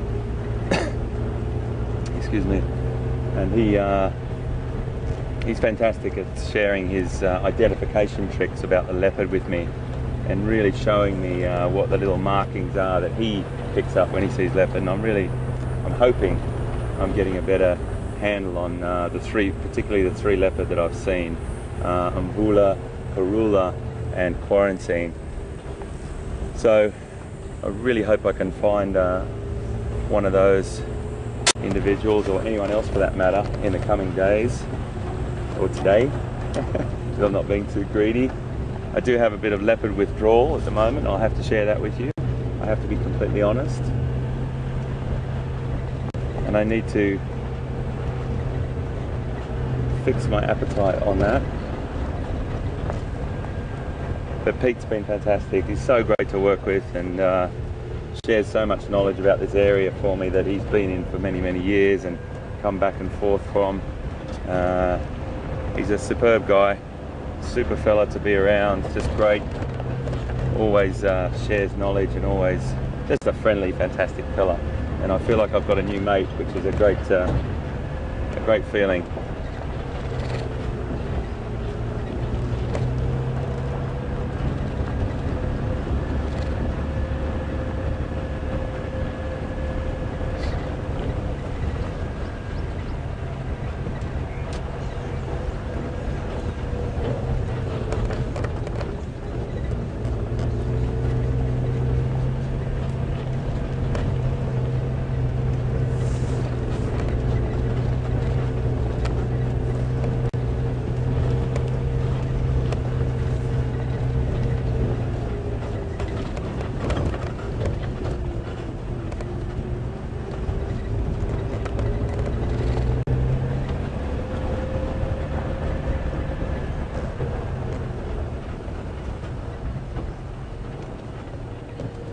So if that was the first impala lamb, or second or third one we've seen, I think they're going to be dropping every day now. the impalas are going to be giving birth. We've got an impala ram just here that's obviously had a bit of a hard life. He's only got one horn left. He's snapped the other one off in a battle, and he's in a small bachelor group here now. There's a couple of other individuals just up here in the woodland. He'll probably be okay. He's definitely in good health. He might not just be fantastic. I think this potentially, is it an impala or is it a unicorn?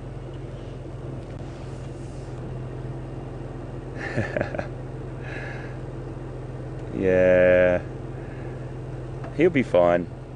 He's not going to have a sensational time mating or defending a territory with one horn, but at the same time he's in good shape, so he'll probably have a reasonable life.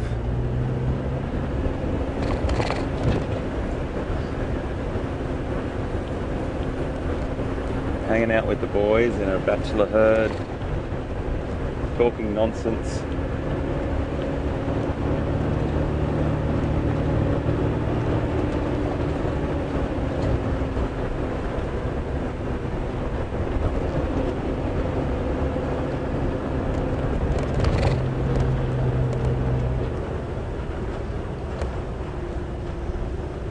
Oh, we've got some heat on us now, folks. Really warming up.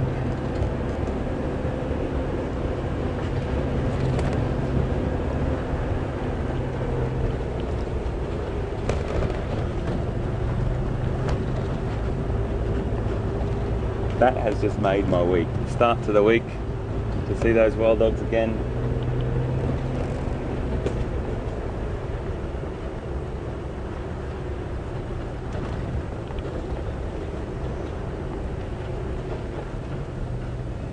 Got some lovely little warthogs here. They're just trotting off, but I'm staying a little bit away because they're a little bit skittish, warthog, even though they're potentially habituated or conditioned to the vehicles. They're still a little bit skittish. Warthog always are, unless they're around a lodge or something like that, where they're very used to people, but they'll take off very quickly, but they're always alert, and particularly down around a water point where they could easily become a meal for lion, leopard, or anything for that matter that wants to take them on. But they're fast, and they're always alert, and they're just sort of cruising back off now. He's looking around. They might start feeding just there. Fantastic little creatures. Completely diurnal, or active during the day. They sleep in a burrow at night, as we've told before.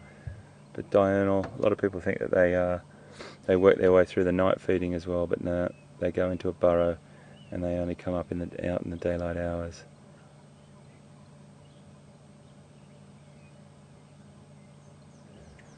Okay. We'll just sit up on the wall for a second and see if there's anything else just around this corner that I can't see.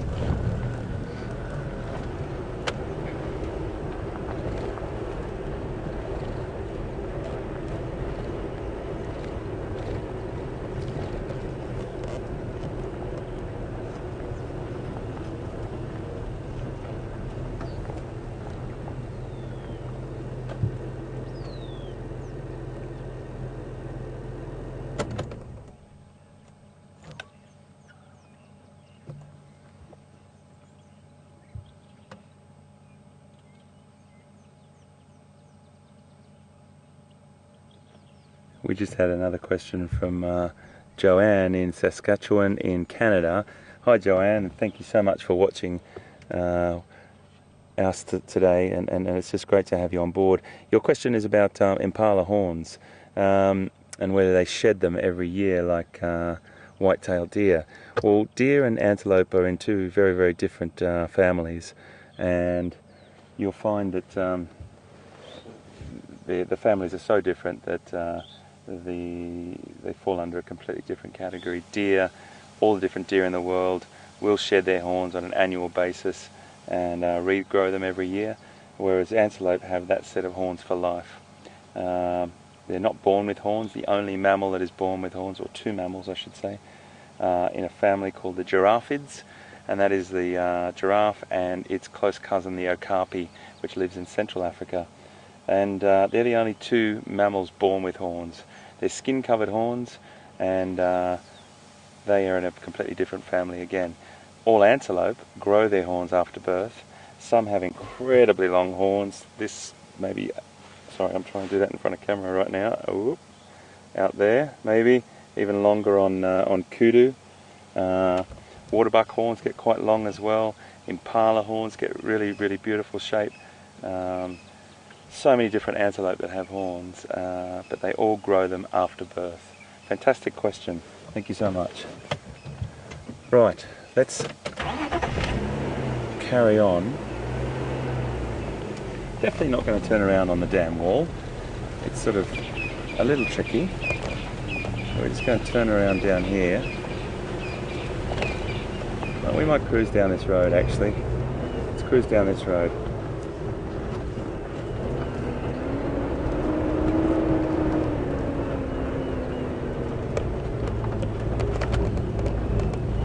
So I suppose the answer to the other side of your question is that horn will never grow back on that impala. It'll always have one horn, unless it breaks the other one off. It'll have no horns, but it will survive. It's definitely got good health and vigour and good condition on it, and it will probably remain in a bachelor group or on the outskirts of the herds when the rutting season starts. And the rutting season is probably where that animal has broken off its horn. They battle fiercely with each other, impala. It's extraordinary to watch, and they do have a great battle. And the impala rams spend probably more time defending their herds, covering their herds, than they do actually mating with their the females, because they just have to fiercely defend. There's always young other males, potentially males that could take over and eventually will take over, just on the outskirts of the herd, wandering around, watching what's going on and trying to steal the reign of that herd. So more nice zebra here. Nice little grey duiker just ran across the road there.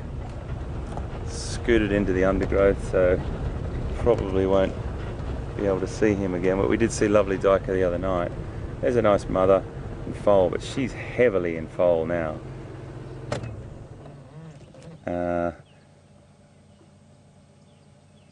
Or is she just, let's see, she looks like she is. It's quite a long gestation period.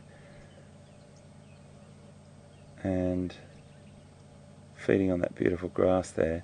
The male zebras are much chunkier and bigger than the females. And when the youngsters are born, they've got this really lovely brown hair over those black stripes. They look like they're brown and white actually, the youngsters, when they're born. The little foals. There might be remnants on that one there. Remnants of that little brown tinge of hair. And they lose it as they get older. But she's heavy and foal. And there's some more zebras off to the right here. It's a nice little group, little herd. Oh, there's loads of them actually. Very, very tranquil setting here.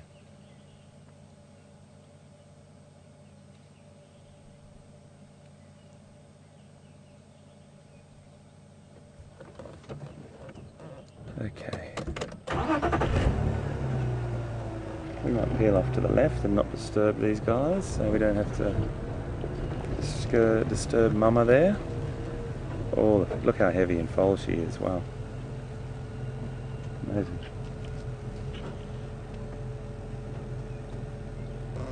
Another one off to the right, heavy and foal.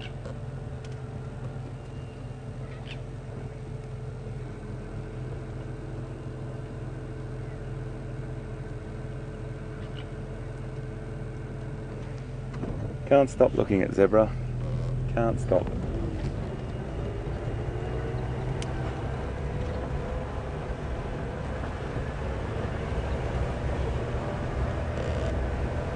Oh, that's what I wanted to tell you as well.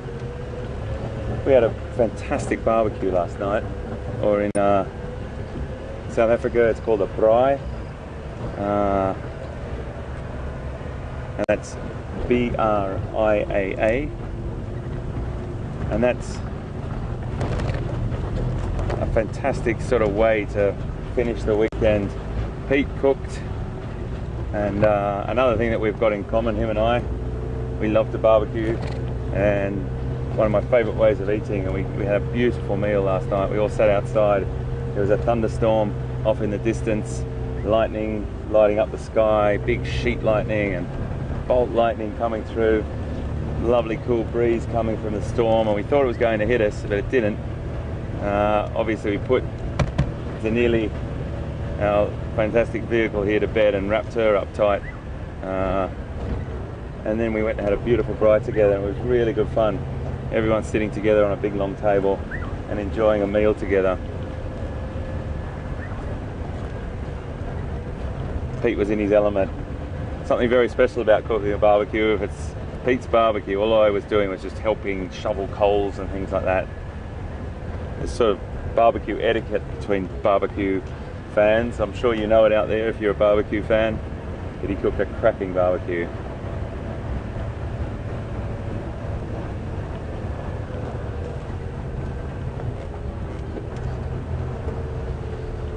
Just going to pop down here, see if there's anything down this way. A little bit of cloud cover now, folks, so it's not as hot as it was before. We've got another 45 minutes, which is great.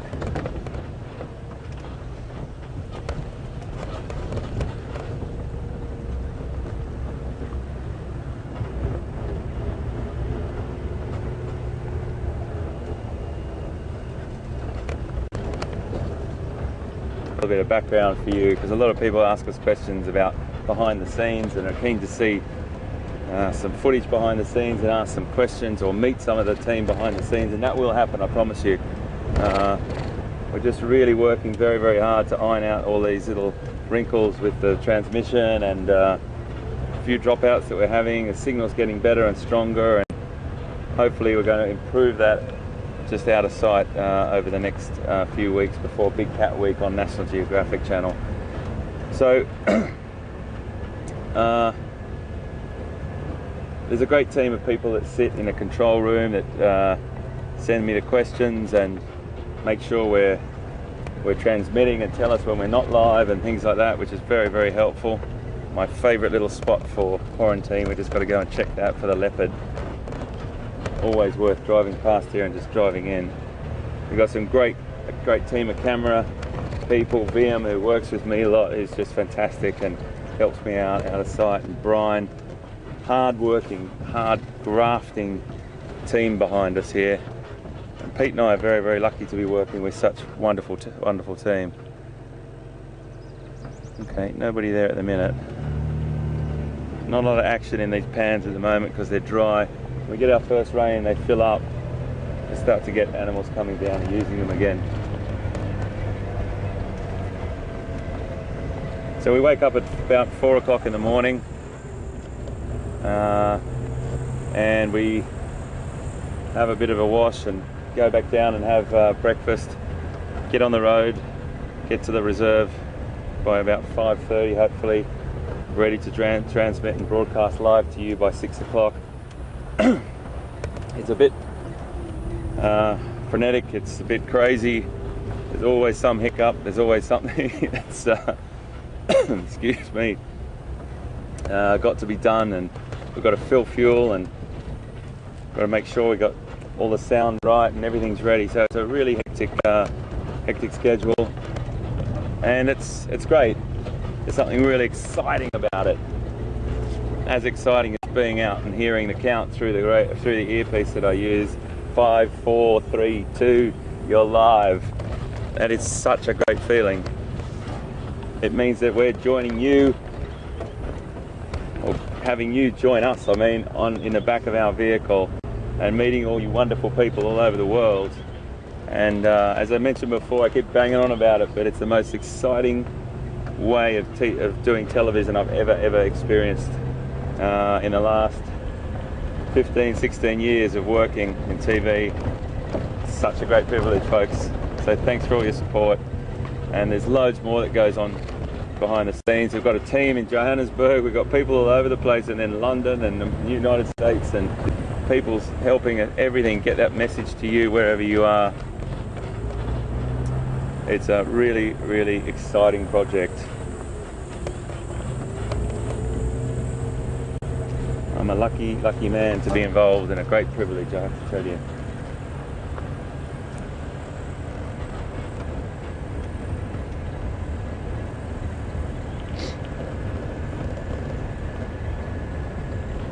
Let's watch my aerial here.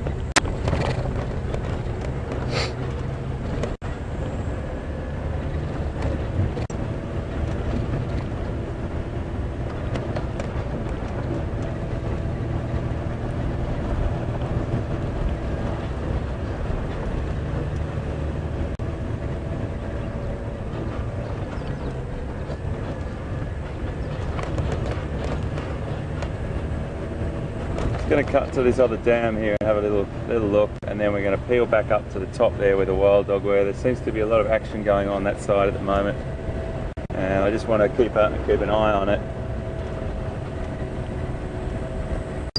I might inform Pete about there was a lion sighting down on the other side of the reserve this morning. We didn't really have time to get to it, and we dropped a bit of signal there as well, so it's better off that we talk about it later and find out where they are, talk to some of the guys and see if they've moved. They'd be definitely flat right now. It's too hot for them.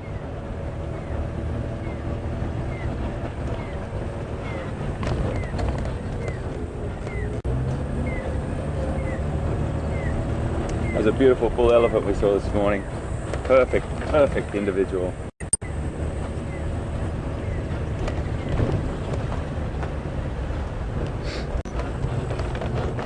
I think I was telling a story yesterday that I didn't get to finish, and it was about the first time I went on a safari drive. It was in 1992, and I went out on a drive, and I had my camera with me, and on that day it was a film camera.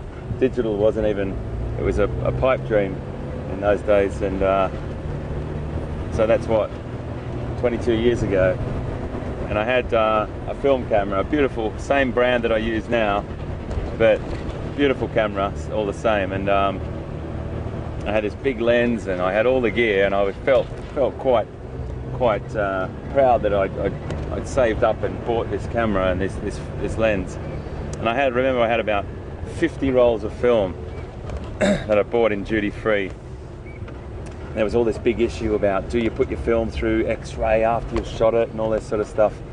Anyway, I remember I thought, oh, I've got loads of film to spend my time in Africa. I was only going to be there in Africa for a month.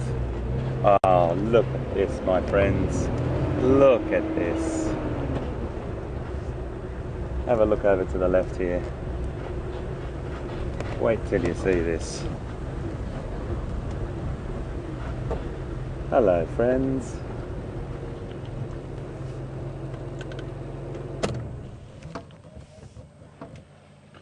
That looks like fun.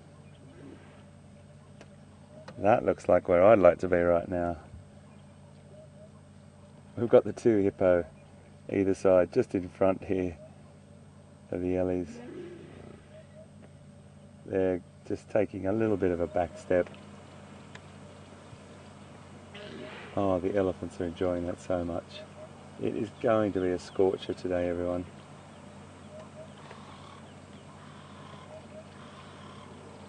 And those elephants are enjoying it so much. Oh, that's so nice.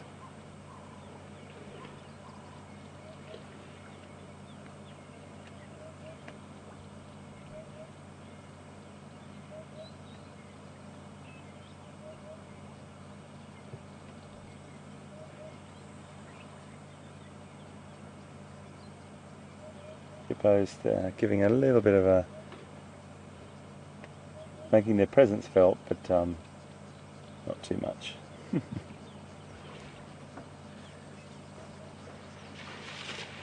So when there's available water like this, the elephants can drink a couple of times a day.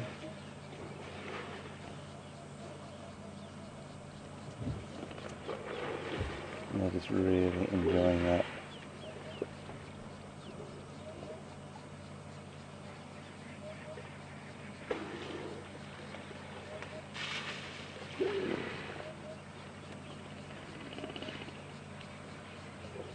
Really enjoying that.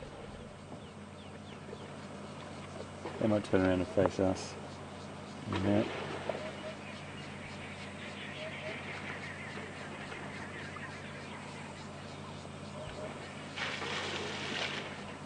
It's blissful to watch, isn't it? It's like they really do look like they're enjoying it.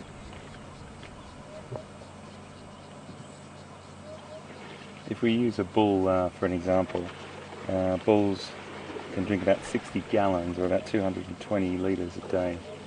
And that's a decent amount of water when you think about it. That's about 22 normal sized buckets that we use around the house. That's about, I think, if my memory strikes me, I've just got to try and think about this, I don't remember the numbers, but it's roughly about 25 gallons a sitting, which is about 90-ish litres, and they will do that a couple of times a day if they can, or if they need to. Those hippos popping their heads up. But at the moment they're just wallowing in that gorgeous cool water there. It really does give you an indicator how hot it is, folks. I'm just going to try and get a temperature for you.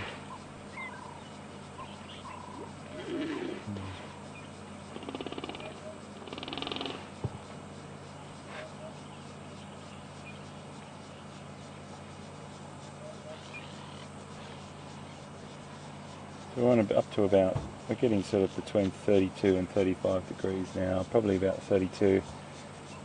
I'd say, and it's going to be a lot hotter. It's supposed to get up to about 37, 38, even 39 today again, which that peak that we felt yesterday was 102 Fahrenheit, and yeah, that's a warm one. That's a proper African summer's day like it should be. I know we're just looking at their rumps at the moment, but they've decided to stand that way.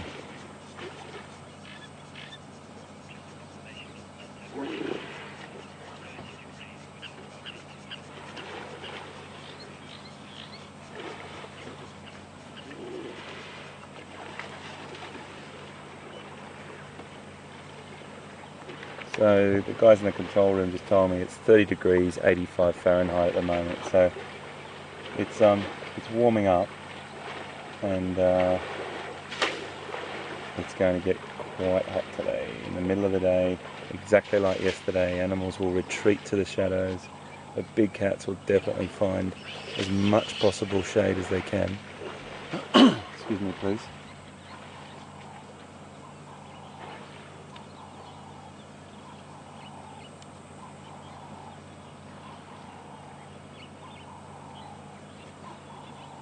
So the females will tolerate young bulls in the herd, and they're probably a related offspring. And then when he gets to the size that he's not required, or his presence isn't welcomed anymore, the matriarch, whether it's his mother or not, will push him away. And then he'll either join a bachelor herd or a loose-knit sort of group of individuals that are all males, and learn from those males, and try and come back to the herd now and again, but the matriarch will also push him away again, and she's in charge. She's the one that calls the shots. Normally the biggest, oldest individual, not always, but normally the biggest and oldest. If you just pan back a little bit for me, zoom back on me, sorry, Liam. You see the hippos just there? There's one there, the other one's gone underwater. There we go.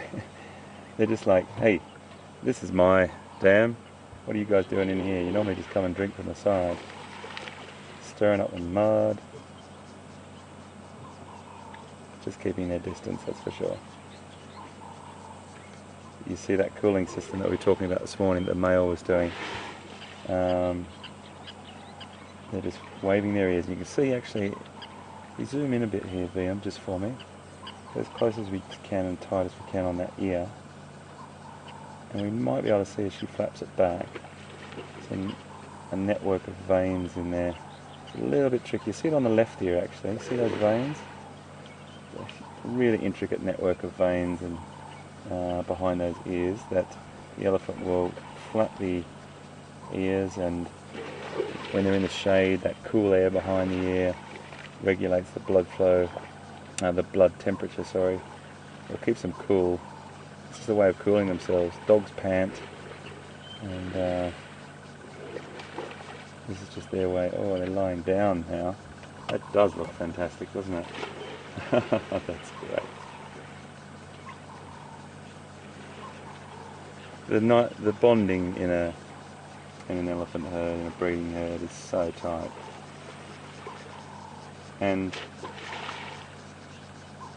there's a great word, and most of you probably know this word, called anthropomorphism. Being anthropomorphic is a human being giving animal human-like qualities, and we can't help it. We just can't help it. It's, you know, in a scientific sense. Look at that one gone right underwater. This is beautiful to watch. In a scientific sense, of course, we don't show any anthropomorphic sort of slant on anything, because it's science. It's very, very serious. But you know, in this situation, I don't know. My judgment is that they are having a good time. Excuse me, please. Just going to have a drink myself.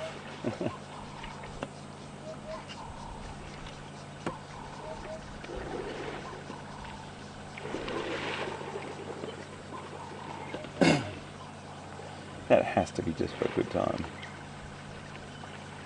And a bonding session with the family.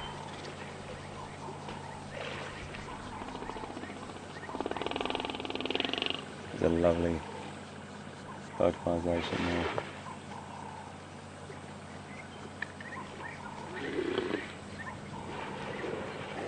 I love that the hippo are giving those vocalizations to try and show their strength. But they need to just get a little reality check there, fellas. The king of the African bush is right, well, the queens I should say, are right there in front of you. Look at that one lying down. Lying down on the side there.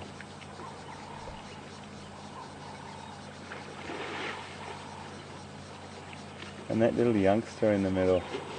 You can see the youngster that we haven't probably clocked yet. That's the little baby I was worried about, actually. This is the little herd. Remember I said yesterday there was a youngster that all the females were protecting and standing around, and he had like a bit of an abscess on his just below his right shoulder, on the top of his elbow there, or his shoulder, sorry. And it seems to have cleared up, but they were very protective over him, and a few of us, particularly Will, our operations director, picked it up the other day. He said every time he's driven past he's seen the females standing around this youngster, which is sort of what they're doing now, but I'll tell you what, they look like they're having a good time. It's really nice to see. I'm happy about that.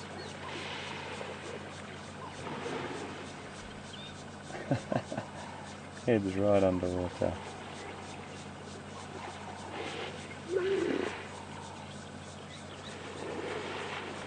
Really nice.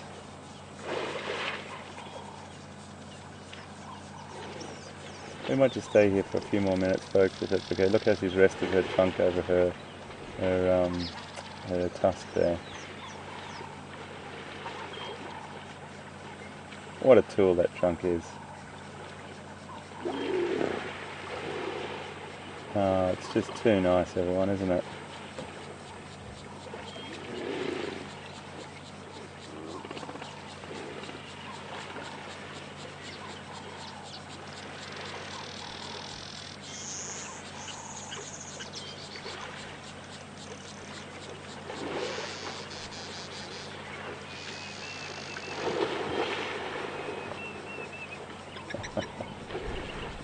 What a pleasure.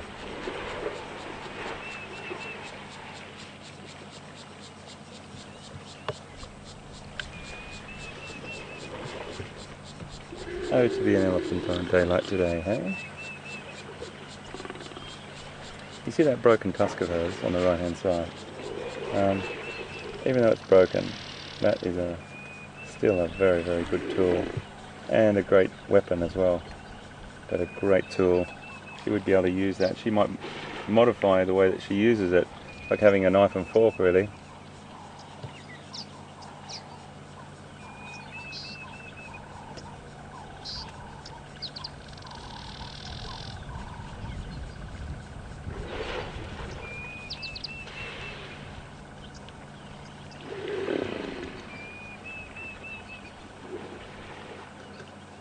Just a few more minutes and then we'll let them be. They're certainly not concerned about us.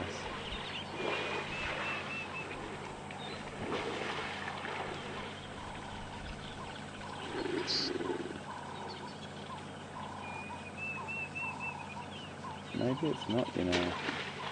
Maybe it's not the same herd. Now I've just seen that individual come up with quite long tusks. And I'm not sure if it's what I was thinking. It's not the baby, you know.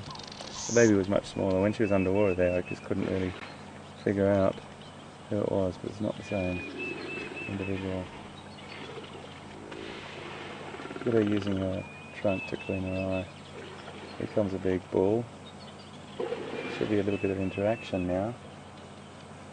We've got another big bull coming down to, sorry, another little big bull coming down to have a drink now.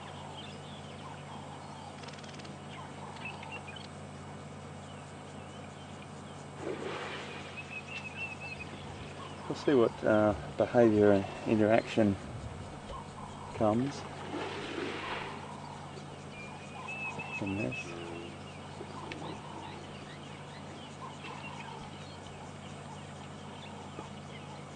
We've got just under 20 minutes to go, folks.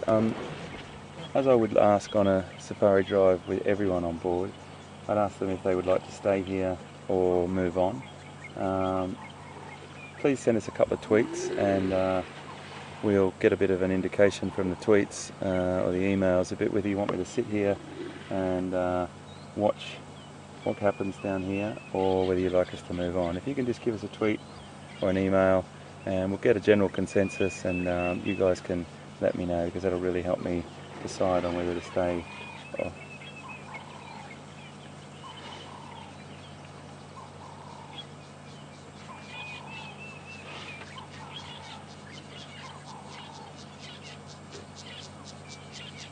So they're just below the lodge here, is what you can see in the background. And he's just putting some mud on himself at the moment. Elephants will cover themselves with mud to protect their sensitive skin, and even though it looks like thick, rough skin, it is thick and it is rough, but it's also very sensitive, and they cover themselves with that mud or sometimes dust bath to protect themselves from biting insects, biting flies, etc. And they'll do that regularly.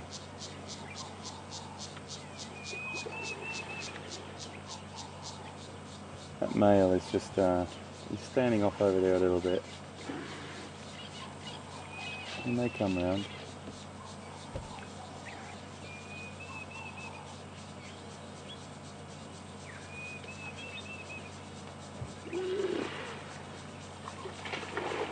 Oh, there's another group of lads coming down now.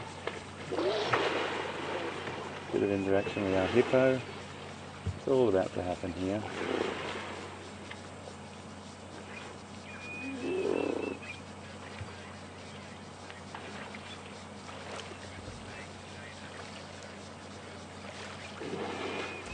Well, control room just called me, folks, and I thought you'd say exactly what you've said. Everyone's saying stay with the Ellies, and that's beautiful because that's exactly what I wanted to do. These sorts of things are what Africa is all about. Sitting a beautiful distance away, we're close enough to not change their behaviour, but we're far enough to not change their behaviour, and close enough because these beautiful animals on this reserve are very, very habituated or conditioned to us and don't find us a threat at all. So thanks for your tweets and your emails to say stay. What a beautiful way to finish. We'll probably sit here, folks. I think it's there's no use leaving this beautiful situation. Most of the time we see elephants feeding, or we come down and see them drinking a lot, but there's a nice interaction now with this bachelor herd that's coming down. A big, gorgeous big male there, making his way around. The females may vocalise, which is always brilliant to hear as well. They may just stay there. The males may come out in the water as well. We just don't know what's going to happen.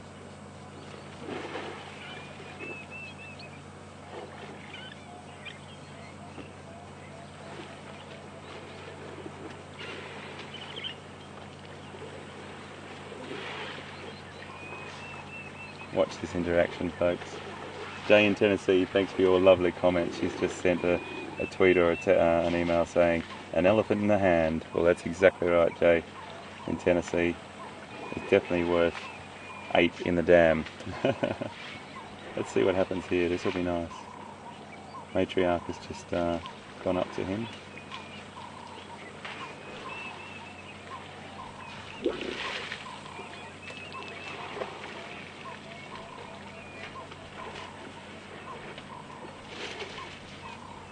He's playing the cool guy at the dance at the moment. But she definitely just went up to him to say, hey, that's far enough, that's close enough.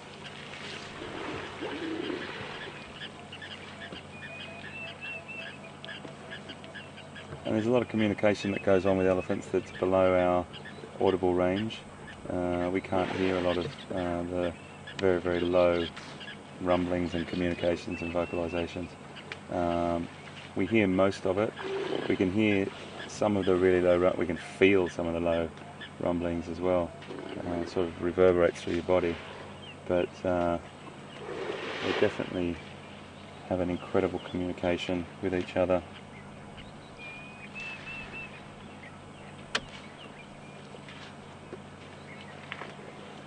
It's just beautiful to sit and watch them.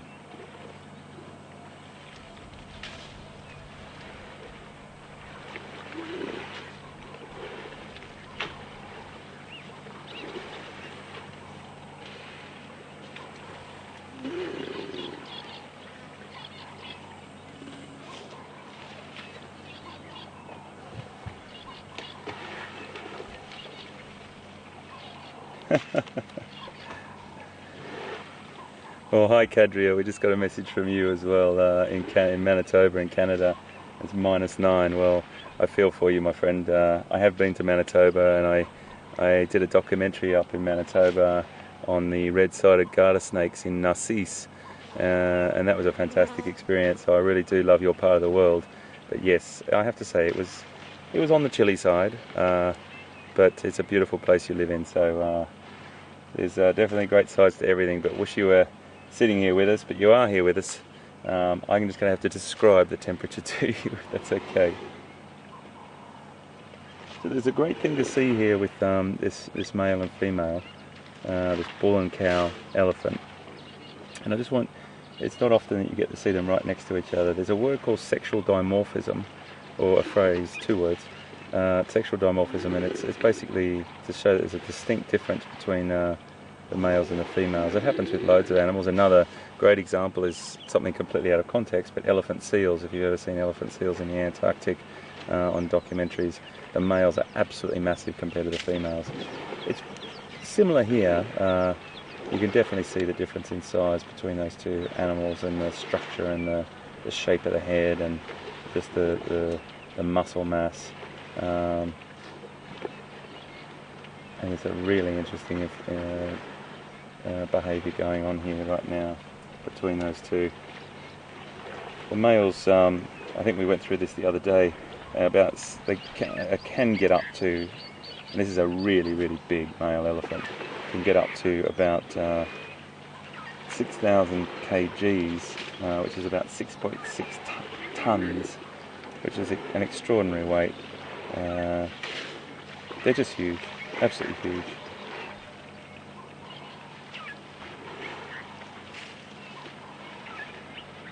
Great behaviour, that matriarch, she's so in charge of the situation. The matriarch, as I'm sure most people know, but she's the strongest, most, not intelligent, but she's probably got the most knowledge of all the females that she's in her breeding herd, and she will lead them to food, water. She'll call the shots, she'll tell them when to go, when not to go, and all those sorts of things. And it really is about listening to the beat of the drum from the matriarch. And the males live in bachelor herds or sometimes alone, rarely alone, but occasionally, but mainly in bachelor herds.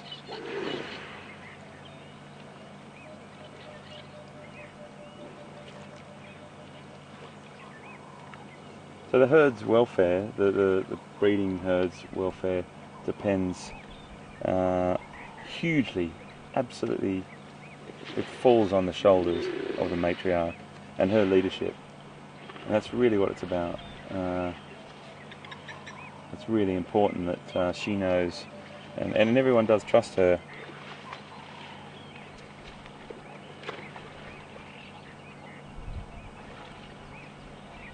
The male success, breeding success, depends on the size of his weaponry.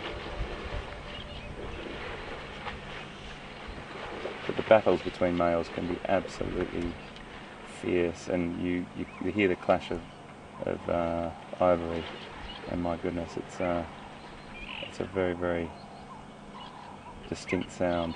Have a look at the size there. That's a beautiful example. We're very lucky to see this, folks. They've stood there.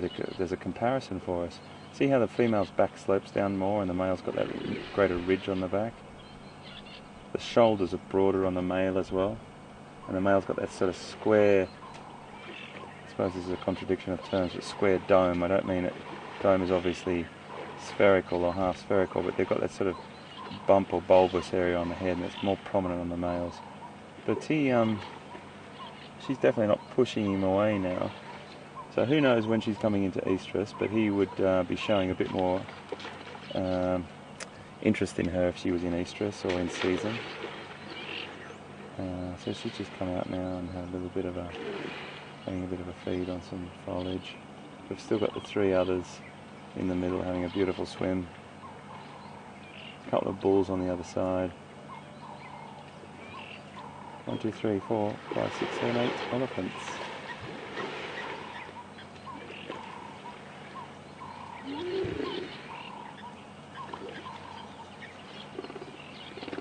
When I give you hours and weights and all those sorts of things, know that they're just rough estimates, because nothing's just written in stone.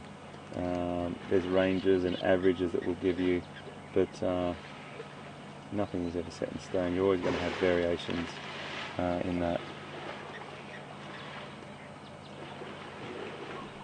I'm not sure if anyone knows, but elephants will sleep lying on their side as well. It's really beautiful to see them sleeping. They sleep for sort of 4 to 5 hours a day. Sometimes they can do it standing, other times they can do it lying down, but they'll sleep for those short periods. But they feed for, I think it's about sort of, from my memory, it's about 15 to 16 hours a day. And when you have a look at the size of these creatures, you can sort of understand why. So we're going to see a really interesting bit of behaviour here between that matriarch and this bull now. He's already had a standoff with the other bull. Very interesting body posture. She's gone very still.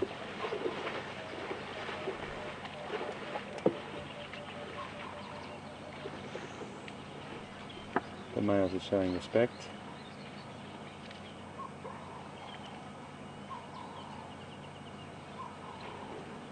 There'll be some greetings going on here potentially.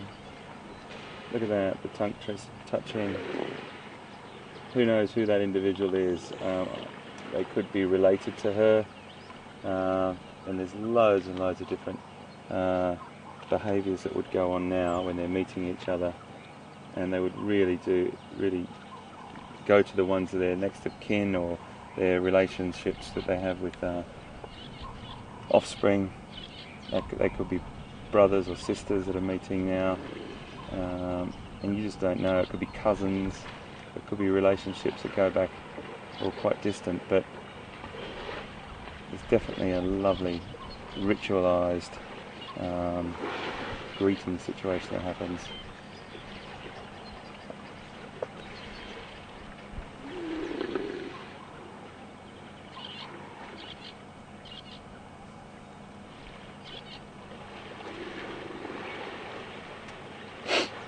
Excuse me.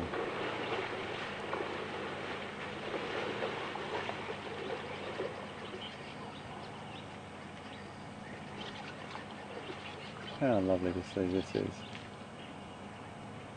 That male's taken off with quite a pace. A little bit of sparring going on here at the front.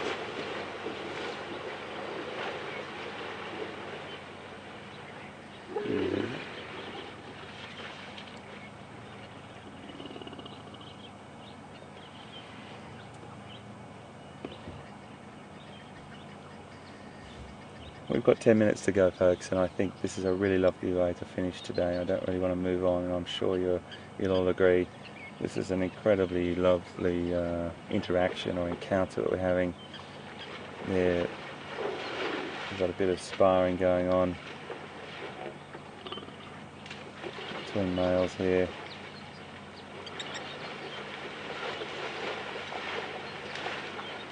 Young bulls do this to learn how to work it out in the future, really, I suppose. They practice, they sort of assert their dominancy at a very young age, and these two particular bulls are with the other female, so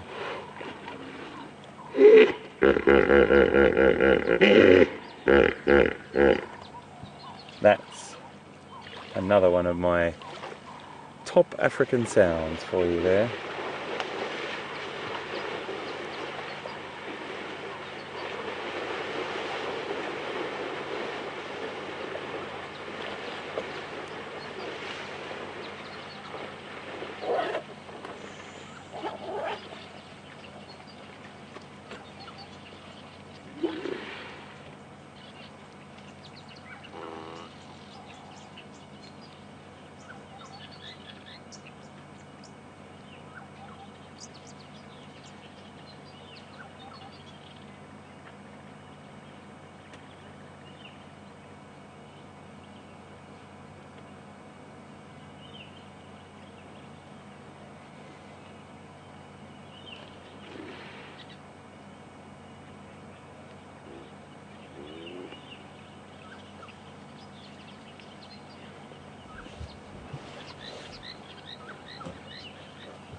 John has just come back to us on email. John, top work. Thank you so much for reminding me. It's a great time to talk about the feet.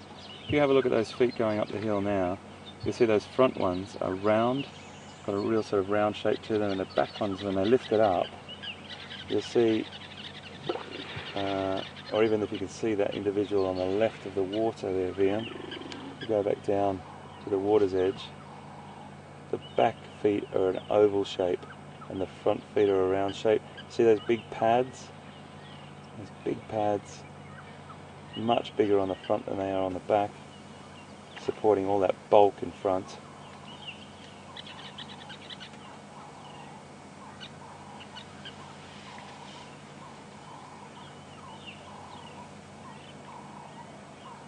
It's a great way to see them.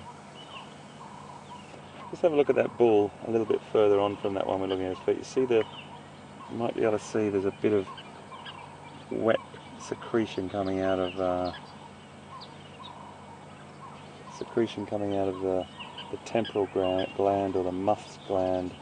M-U-S-T-H, that's spelled, everyone. M-U-S-T-H. It's a little bit of a mouthful. Musth.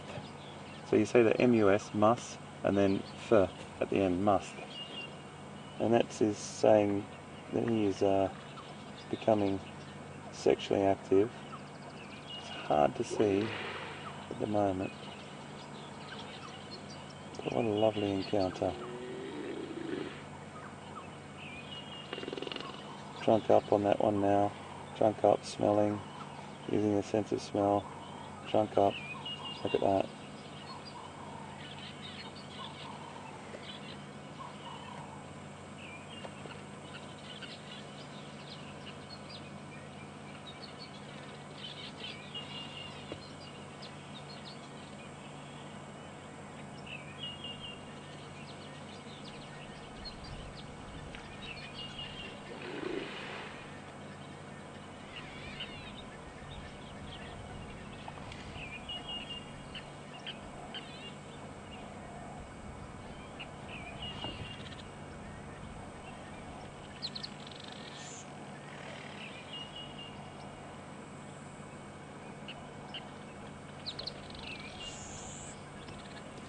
Wow, what a lovely encounter.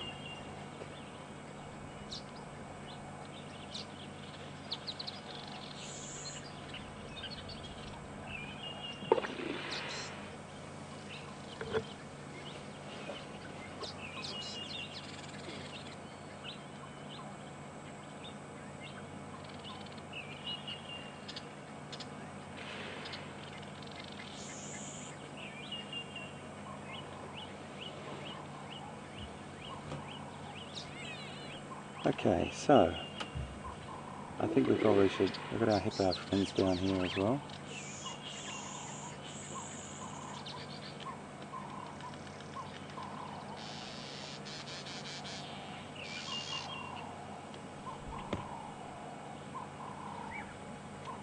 Got our hippo friends down in the water, right there.